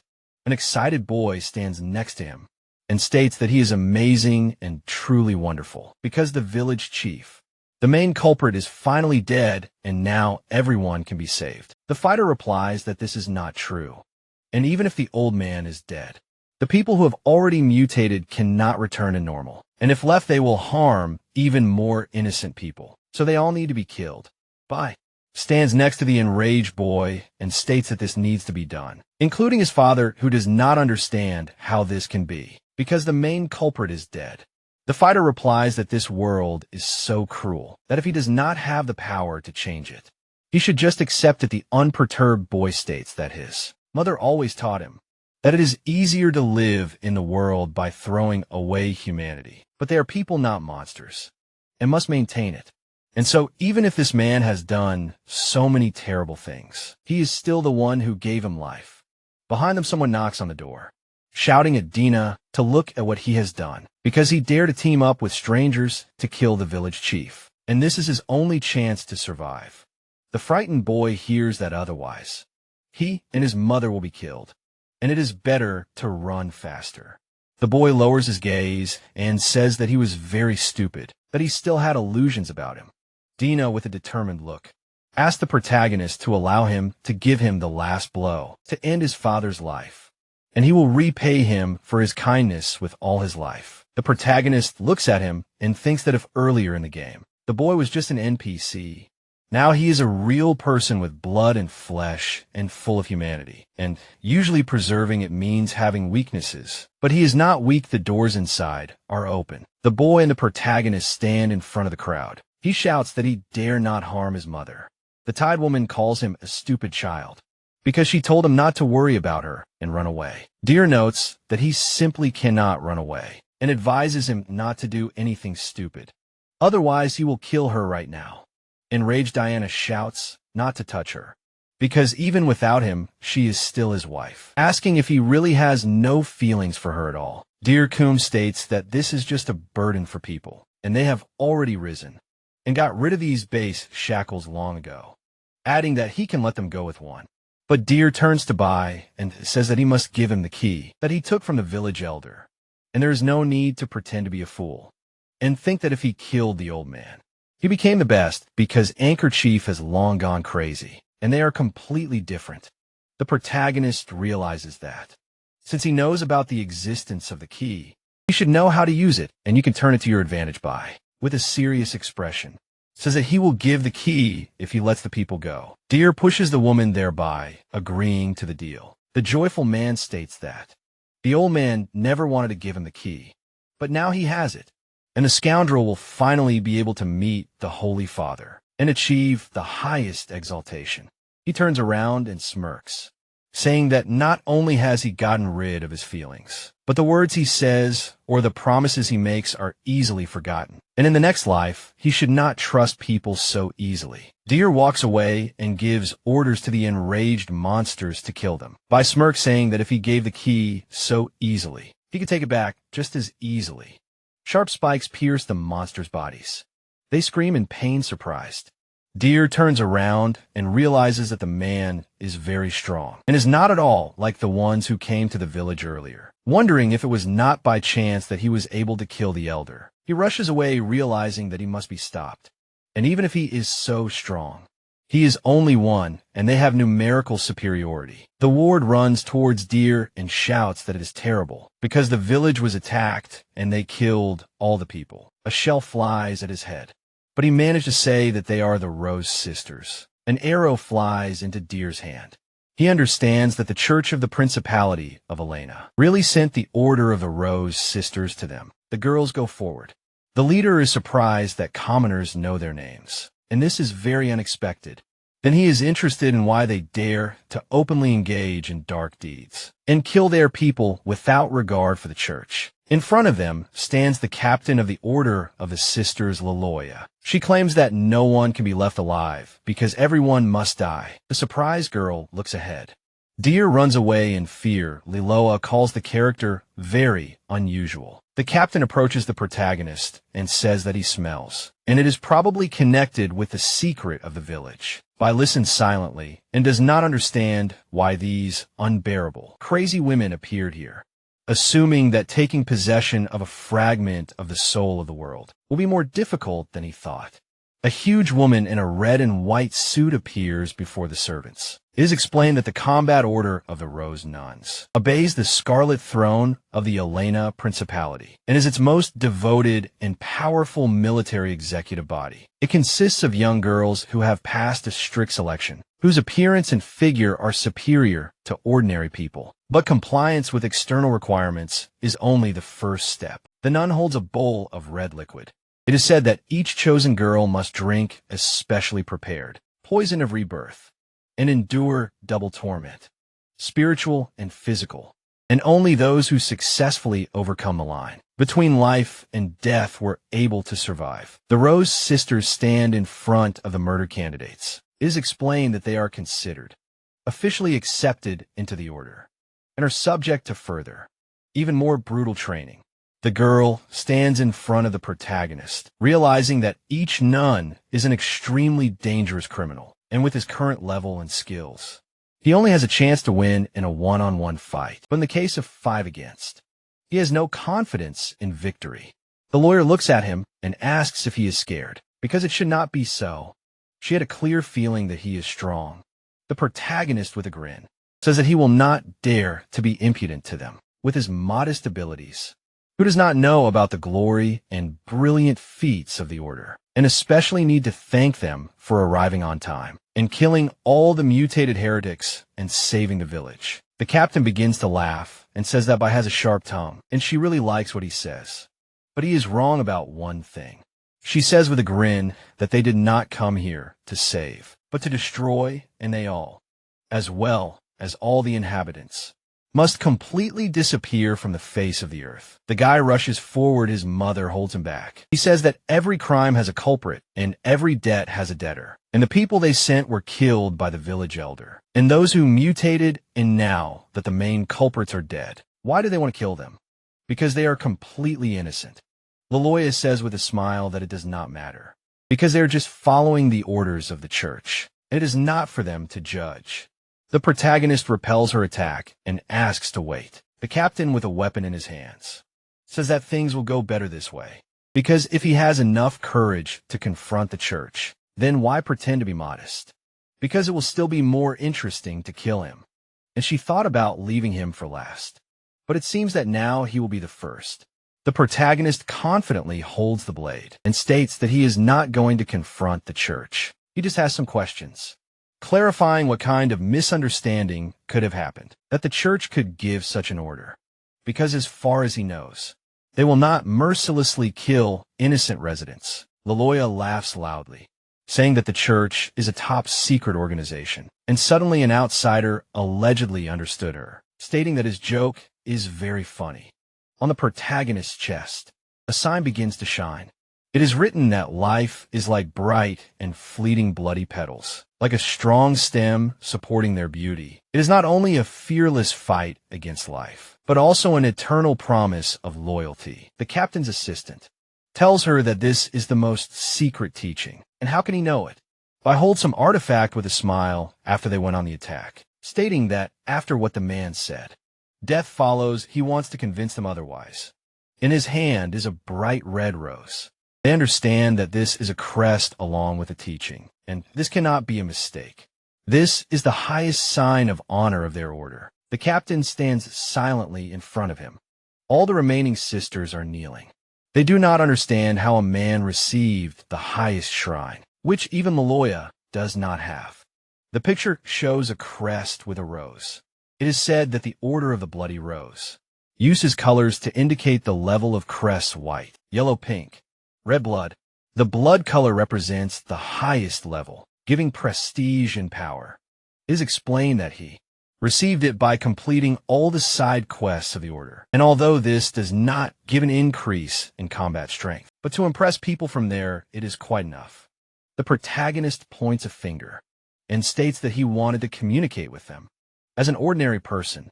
But now he will not pretend and will reveal all the cards, and asks again if he has the right to question the decisions of the church. The lawyer tells him that it goes without saying that they will temporarily spare the civilians of the village who are not infected, and report this to the church for further decision. Deer runs away, realizing that this is a chance to hide, and once he gets there, he will gain the power to kill everyone. The red chain pierces the villain.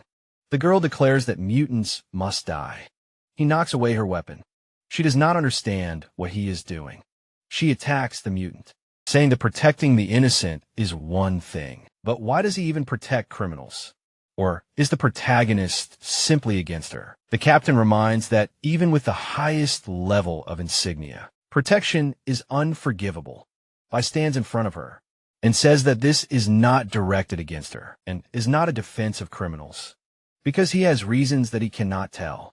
He realizes that he does not want to conflict with them. But if he kills that man, then how will he be able to find the fragments of the soul of the world? Let them hate him rather than innocent villagers. The protagonist takes out his blade using the target mark for 30 minutes. He hears from Liloa that he has seriously violated the law, and regardless of the reasons, he must leave his body and explain to the church. The protagonist suddenly disappears. They realize that he is using invisibility, a professional assassin skill. The captain's assistant says that his energy fluctuations have not completely disappeared yet, and she can still feel and track them, asking whether to continue pursuing for the kill. She replies that they will let him run for a while first, since she wants to see what he is up to. Holding her weapon, the lawyer licks her lips and realizes that he needs to go and commit more sins, and then he will kill him and present his head, along with the insignia. And her honorary rank will also increase significantly. Thanks to him, the protagonist quickly moves forward, thinking that, at his current level, invisibility cannot completely deceive them. And if they do not immediately pursue him, then they definitely want to set a trap, and to get the shard, he will have to endure at least 2 hard battles. And most likely it is time to unlock the second game account. While a pop-up window asks if he really wants to do this, he runs forward and shouts use. The notification says that a new game account is now unlocked. He sees a shining window in front of him. Inside it shows buildings. It is written about the era of civilization, in the genre of strategy and construction simulation. A short description: travel through time and space. Set off on a journey and meet the bright rhythm of the era. You are the leader who controls the ship. Cross the river of time, and eventually reach the endless shining stars. A guy in a traveler's suit is standing on the rocks. It says that this is the leader's game account description, an auxiliary, non-combat account that can be combined with a main account for joint use. Allows you to activate the Age of Civilization game mode. In the current world, the mode Unlock Progress is 25%, against the backdrop of a beautiful village. He thinks that with the capabilities of this game account, he will be able to turn a deserted village into a majestic city-state, which will become the basis for his rise to power. And this is an indispensable ability for the middle and end of the game. But for the current crisis, it seems to have no practical meaning. The frame shows a huge castle. The protagonist realizes that the game has unlocked 25% of the gameplay and items, and there must be abilities available to enhance his combat power, and he needs to find them as soon as possible. Bai looks ahead and realizes that this man is standing still, which means the decisive battle has finally begun. A red moon is visible among the trees. He sees a dungeon and realizes that the village has been captured by strangers again, and even the village chief has been brutally killed. Against the backdrop of open doors, the hero realizes that he managed to seize the key to enlightenment with great difficulty, and only then dared to appear before him. He asks to grant him the strength to destroy all invaders. Dare bows at the feet of the divine being with tentacles and calls him Holy Father. The villain smirks and says that he has proven his loyalty with his actions, and he grants him the supreme power. And now he can go and fulfill his promise. Tentacles crawl into Dare's mouth. He thanks for the holy mercy and screams in pain. His body begins to transform into another, He realizes that the power fills him and the body is transformed. And now all who violated the order in the village will meet the holy punishment. A ferocious monster with claws and a tail roars and declares that he intends to kill everyone. The inscription says that this is a holy executioner of mutant insects. Of level 40, the guardians stand in the hall, and one wonders how the village chief could give the key to enlightenment to some unknown person when he can't even handle his own son and wife. Another says that it is true, and to earn the favor of the chief, he killed all the disobedient in the family. And what right does he have to compare his devotee to his? The third states that their devotion should never be defiled by injustice. One of the guardians suggests that the others kill him and take the key, and in this way, they too can earn the right to appear before the Holy Father. Tentacles burst out from behind the doors. While the guardians want to receive full ascension, they grab each guardian by the head. The monster holds the guards and states that he used to suffer a lot at their hands. But now he is fully ascended and has a nearly invulnerable body, and no one can kill him anymore. The dying guards hear that they are only worthy of becoming food for. Strengthening, the ferocious monster laughs, saying that when he absorbs the remaining villagers, he will be able to take revenge on the hero and the Rose sisters. He will definitely torture them so that they wish for death. He runs forward saying that there is no need to bother, because he himself came to him to kill him. The monster asks how he found this place, but it is even better because it will save him time. Claws fly towards the protagonist. The villain says that now it might be difficult for him to deal with the members of the order, but with such a small boy like him, he picks up Eye and claims that it will be easy to deal with him. The protagonist cuts his claws. The monster screams and considers it impossible. The villain goes on the attack, saying that it must be a coincidence that his level after full ascension is higher than the enemy, and he should have killed him. The monster hits with a paw with a call to die, but does not understand what is happening. The protagonist counterattacks and pierces him with his blades. The villain does not understand why. The power he received for his loyalty cannot kill even a useless level 10. Bai realizes that his real level is 10 plus. A hidden 30, and with top equipment, he can easily crush the enemy. The monster falls to the ground. The protagonist says that he promised Diana that his life will be ended by his hands, so he will not kill him now. The monster screams in rage that this is a worthless son, and he has long wanted to kill them all with his own hands. Then he would not be in this situation. He screams that it would be better if his son was not born. The protagonist opens his eyes wide. In another world, he opens the door behind him. A child calls him dad. He understands that he should not have come here, and especially should not be tied up.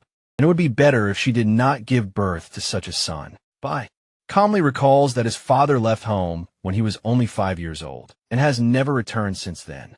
And all his memories have been erased. But only this phrase remains in his memory. He thinks that he needs to calm down, because what happened in his past life is no longer important. The protagonist leans against the wall, being sure that he cannot let the shortcomings and regrets from his past life become weaknesses in this one. He opens the doors. The monster lies on the ground and screams.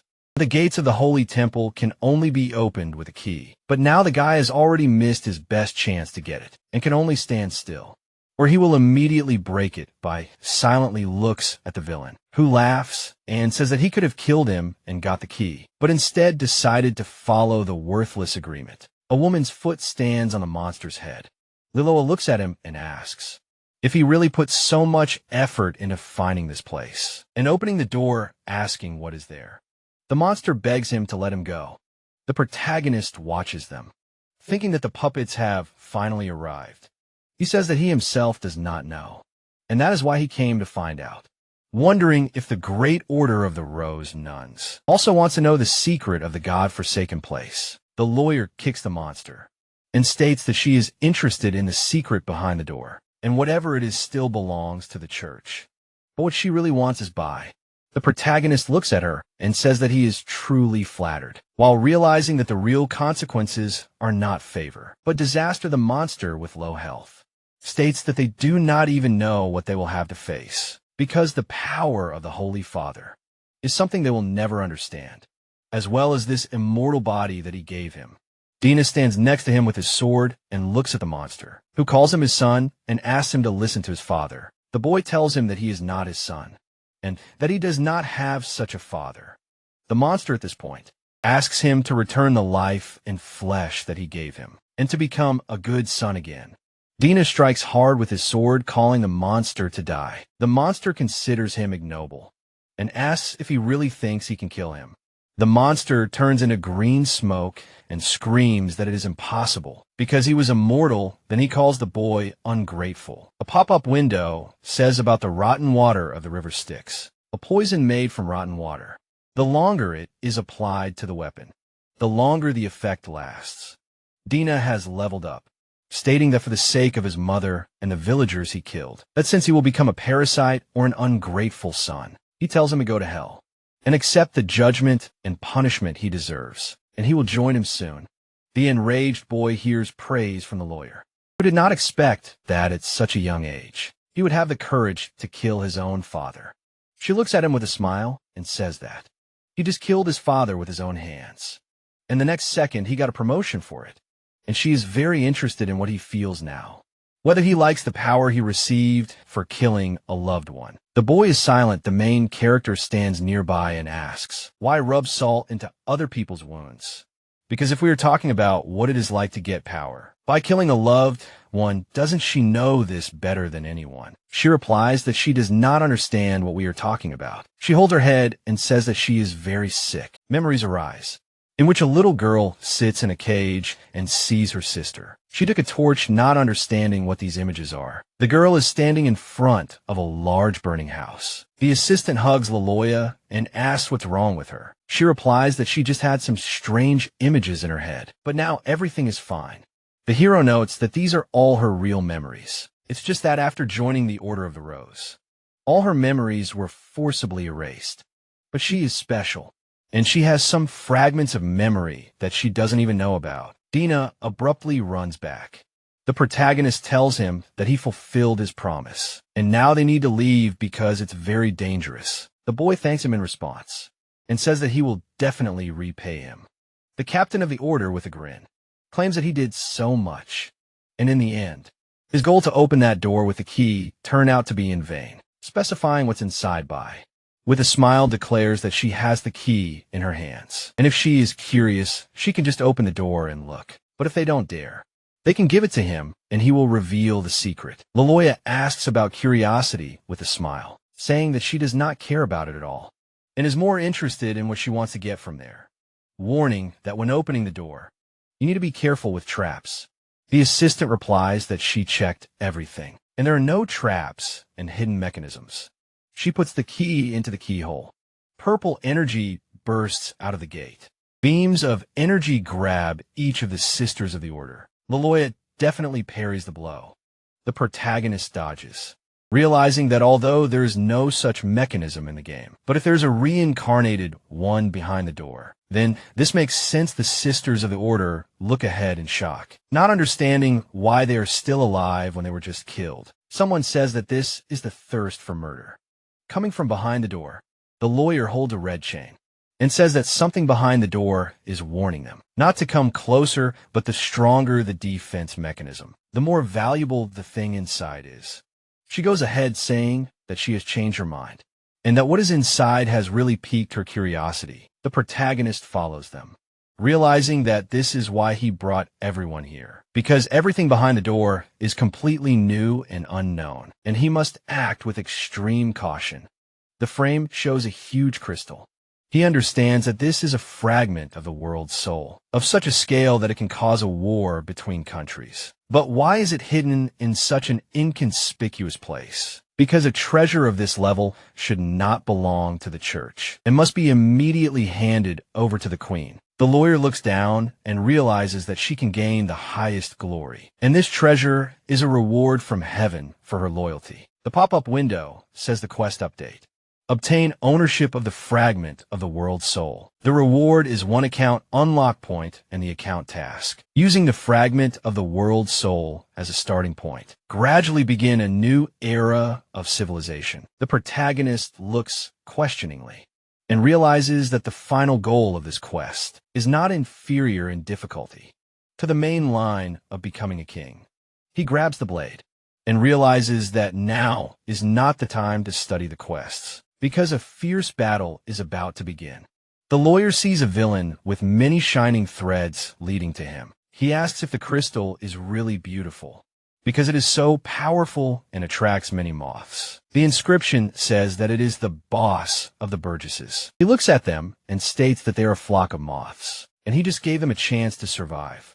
And if they insist on flying to the fire, then he will grant their wish, offering them to become a mother's womb bearing hundreds of offspring. The lawyer glances and says that even if he is cool, but only level 45 and under their attack, he simply will not last even 30 seconds, so it is better not to act like a know-it-all with such an arrogant expression.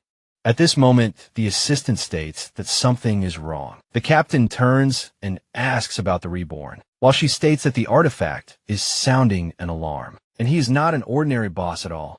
Burgess electrocutes them until they understand where the reincarnated one is, ordering them to remove maximum combat restrictions. The protagonist looks ahead and realizes that they even have items that can detect such villains. And this is frightening if it weren't for the princess, who gave them an artifact to hide their identity. Their first meeting with them would probably have turned into a battle. At this moment, the order sounds to surround and attack the enemy, and not give him the slightest chance to catch his breath. The sisters of the order begin to attack.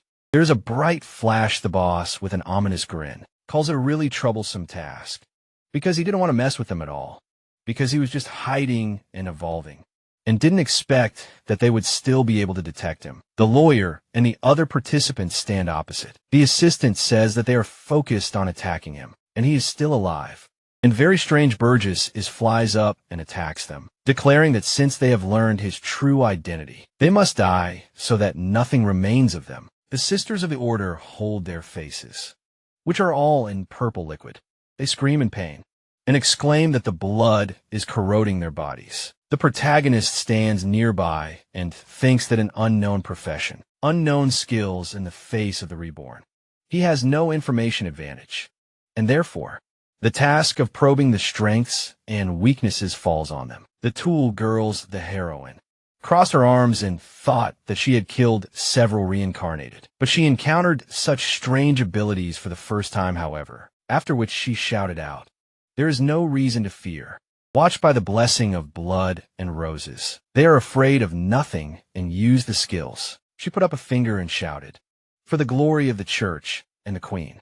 They must get this fragment of the soul of the world. Let them kill this reincarnated." The girls agreed and moved forward. The man snapped his finger and asked why they were so afraid of dying. Where was the promised real world? Isn't life the most important thing? In the real world, it seems they can't escape their fate as NPCs after all. The ladies opened their mouths in surprise and screamed. The body can't move, not even the mind. The blonde grabbed her head and started screaming no. She was wrong, she won't anymore, and asked her mother not to hit her anymore. And the woman replied, "Beautiful how her beating heart looks. For now on her heart will beat only for her," and laughed. Then she grabbed her throat and thought illusion. No, it's poison in the air. At what point suffocation and decay of the mind? The bald man frowned and shouted that she was a damned witch. A sorceress. Why was she the only one left alive? Why didn't she die? Let her return as child. The heroine couldn't say anything while he was strangling her, only thinking who it was. Why did he keep appearing in her mind again and again? She was holding a plate in her hands. When someone said that the time of ascension had come, let her drink this, and she could leave her past behind and gain a complete rebirth. From today on they were, by his children. Let them believe in him, worship him. He would reward them with a higher life and time, as well as strength. The king stood with his arms outstretched as the girl thought yes. She was given a new life. She would forever worship him. Believe in him, Habai. Why does this name seem so foreign? Know what she believes in and worships is not somebody at all. It's all an illusion. With her mouth slightly open, she continued to think, damn. She was so subjugated by illusions that she almost perverted the faith she had served all her life. How disgusting. The brunette turned sharply and shouted for everyone to quickly come to their senses. We can't let him. Suddenly she saw the heroes in front of her being strangled by beasts. The man smiled widely and said, "Just think." He was able to suppress his neurotoxin with his own willpower. It seems he is different from them. He is a rare and valuable specimen for research. In order to completely break him, he will have to add something special. The blonde turned her head and replied, "Completely break in the teachings of the Blood Rose. There is no word for submission." After which she launched the bloody bloom of the first level. The magic stones on the girl's neck lit up when the hero asked. So they also have such tricks hidden in their bodies. Interesting. Well, then he will send 4 companions against her. With the 3rd level fully opened, the clone sparkled when the opponent asked how she was going to deal with this, to which she answered only with prayer. The lady pulled the chain and shouted to the sisters that their decay was doomed to be sung. Their deeds were doomed to shine.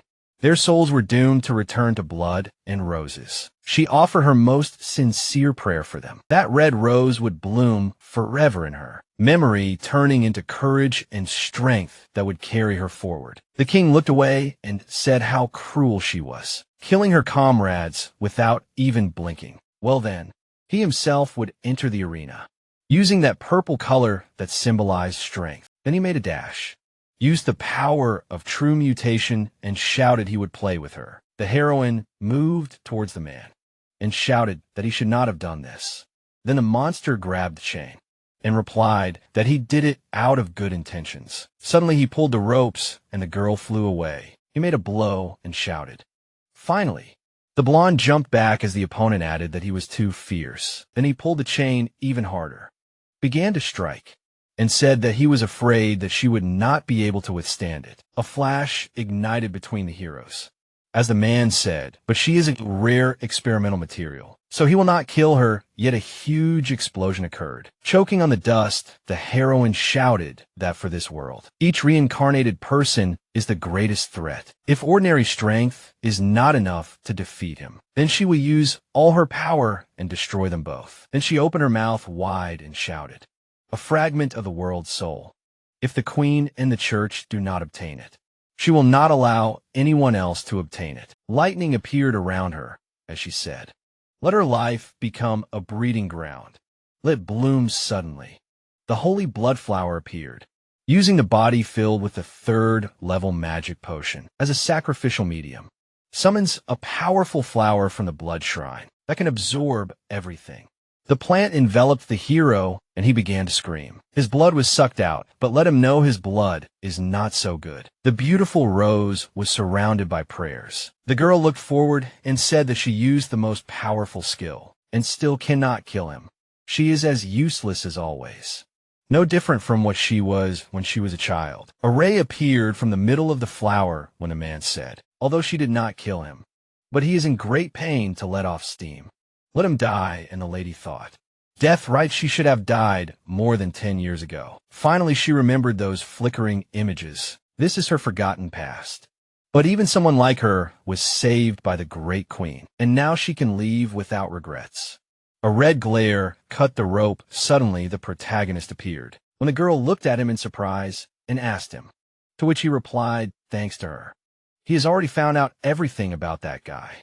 Now it's his turn to act. The girl sat by the broken wall and heard the hero say that he had almost found out all the details about that guy. Her mission was perfect. She could retreat. Lilia looked at him in surprise, asking if he meant that she had lost 4 of her sisters, just to pave the way for him. The 5 of them couldn't defeat him. What made him think that he could? Opposite him stood a purple monster, who said that another NPC who didn't know his place. He thought that he was just cannon fodder for the crowd, and he still dared to show himself. I looked at him resolutely, saying that he was indeed very strong, but his strength lies in his level and skills, not in his combat experience. Instead of fighting, he seemed to like hiding and developing, secretly engaging in intrigues. So if he encountered an experienced opponent, he would definitely lose. The enemy put out his claws, saying that instead of being cannon fodder, he began to study tactics. I wonder if he analyzed everything correctly. He struck with his claws, breaking the floor. and shouted that from where all this is an experienced opponent. So they must all die. The hero picked up Lilia in his arms. She asked he is saving her. She does not need his help. Even if he is so sure the enemy is an insidious reincarnated, embraced by flames. The hero stood in front of the monster, saying that he too. The system reported that after the 10th level, players can independently distribute experience points. Currently, all points have been transferred to the basic level. In addition, for killing the current reincarnated, you can get a point to unlock the account. The enemy's question was heard, that he can independently control the level increase. Is he really reincarnated? The blonde looked at the guy in surprise, saying that she had not noticed his true nature at all. Even the warning device had not reacted. How did he manage to do that? The monster spread his arms, saying that it turned out that he was not an NPC, but the same as him, he could still hide his reincarnation nature. This is indeed a very worthy ability. Previously the one with whom he was mentally connected, it turns out was he decided that he had such a convenient ability. He found himself on the other side of the barricades, from their camp of dark reincarnations. I leaned over, putting his hands with blades back, and clarified the camp of dark reincarnations. It turns out that among the reincarnations there are opposing camps. He thought that this was a battle royale mode, where everyone is for himself. He heard the words of the enemy that he was too naive. He probably only recently reincarnated. He has no obligation to explain the rules to him. The monster thrust out his hand as he attacked and said that, considering their encounter, he could give him one hint for free. He only needed to kill him to obtain the unique ability. I rushed forward, thanking him for the explanation, and said that he was not interested in his ability. Lilia sat on the ground thinking that. It turned out that this special feeling was coming from his reincarnation essence. But this unique aura was different from normal reincarnations. What was really going on? A flash was generated from the strike of the level 45 Bug Eyes. His job was an offshoot that arose from the fusion of a mage and hundreds of types of parasites. This job was already in the game, so he was confident in his actions. The opponent thrust out his fist, shouting that his so-called rich combat experience was just fleeing in panic. Many red rays surrounded him, saying that it could be just a little bit. The girl opened her mouth in surprise, thinking that the speed is incredible, even if the opponent is very strong. As long as he cannot hit him, he can gradually overcome him with his speed. A red circle appeared on BJ's palm. He asked, does he want to compete in speed? Okay, he will play this game with him. The opponent was surrounded by many lightning bolts from the 100-fold multiplication of mutations, the ultimate speed of the insect. Caster can merge mutant insects of different properties, greatly increasing the corresponding abilities. Surrounded by flames, the hero stood in front of him, hearing that now he will look where he will go. However, managed to dodge the attack, surprising the opponent. He attacked, leaving a bright trace, and said that this is impossible. His speed has already reached the limit. Why can't he hit him anyway? The hero asked. He wanted to know the reason. Then he will give him an explanation for free. I appeared behind him in a flash, saying that it was the lack of combat experience and information, the enemies of ineffective combinations of ability, restrictions with the profession, and his new skill step. Shadow Step must be a 15th level assassin, which allows you to instantly disappear from the real world, briefly enter the shadow world. Moving in a parallel shadow world, you can carry out real teleportation. Many bright beams crashed into the screaming enemy's body. BJ's mask disappeared. He exclaimed furiously that he wanted to quietly hide underground and crawl out only after he got stronger. But his plans were destroyed by the same as him. He was finished. He clenched his fist, looking up furiously, and ordered his followers to gather and listen to the call of the Holy Father. He will grant them the highest life. Let them enjoy the absorption. Lilia covered her ears with her hands, thinking that it was painful. Her head was about to split. Was it because of the neurotoxin she was inhaling? Would she also turn into an ugly insect? The protagonist was surrounded by several purple figures, and words were heard.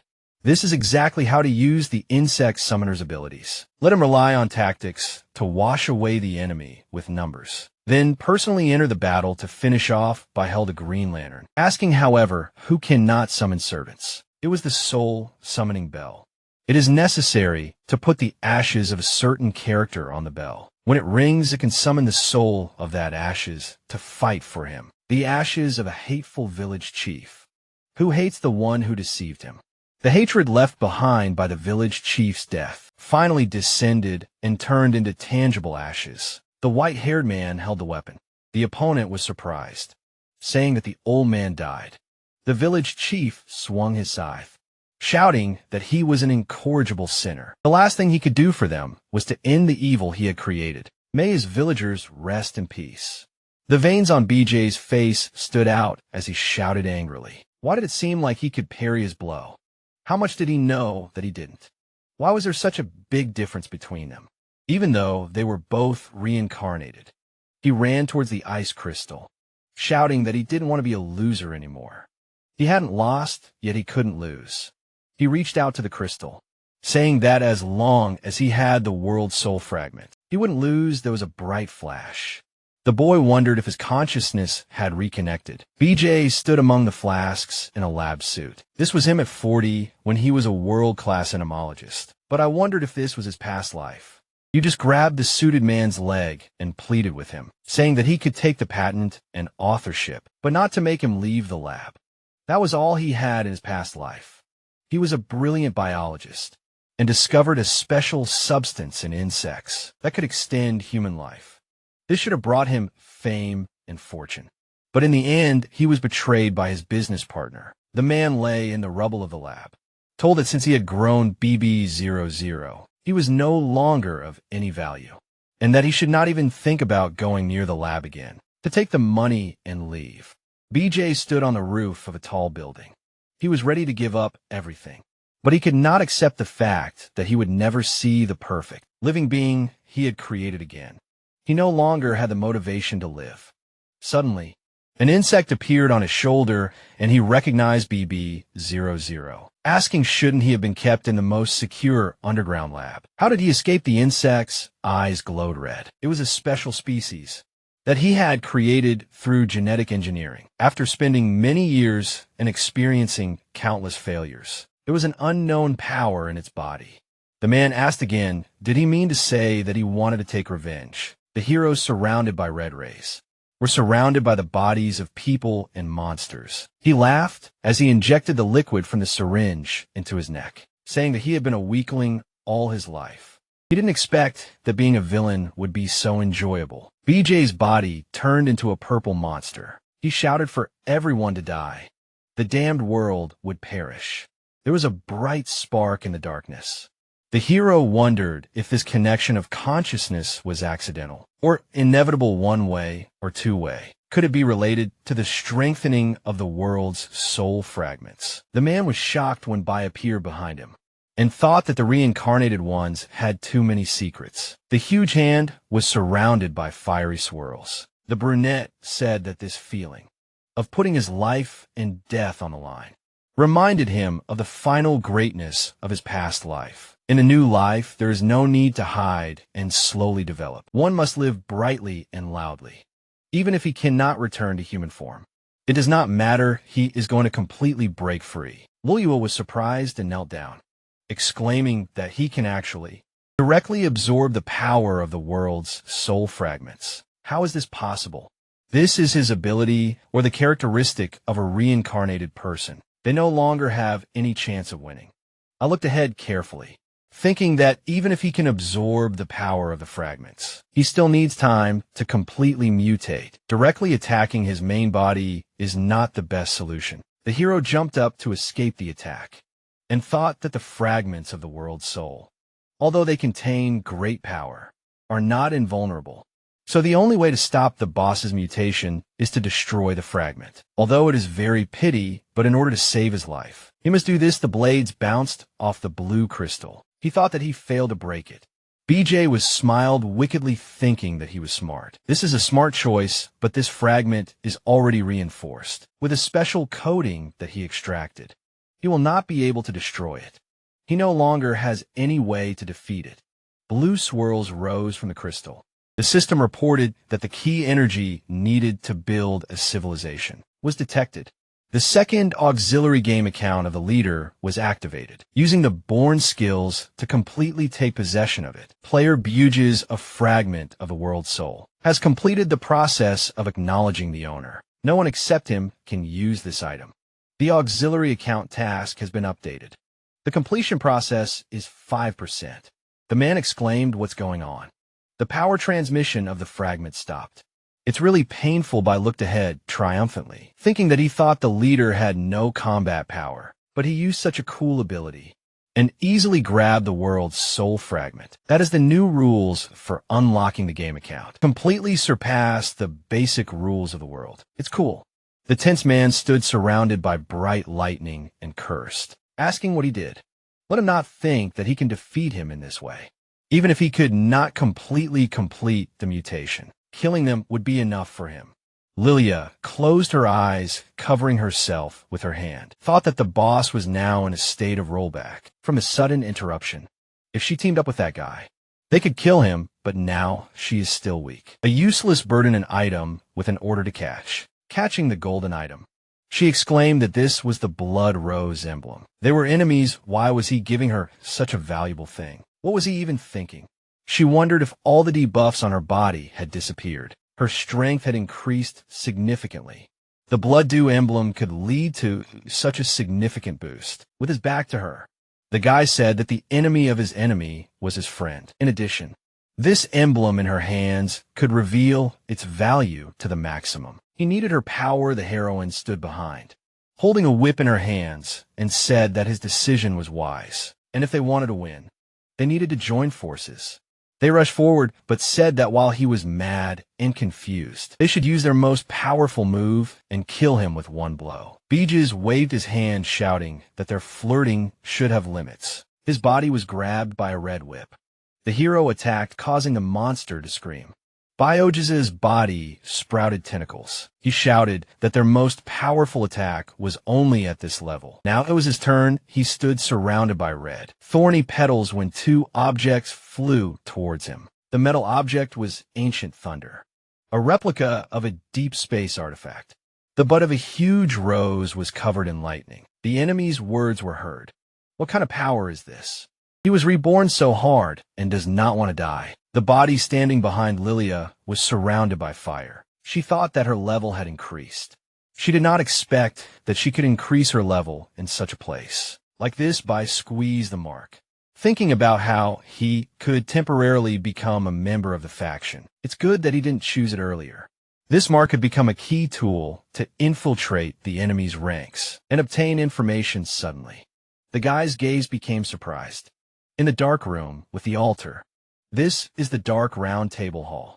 The system reported that there is a change of identity.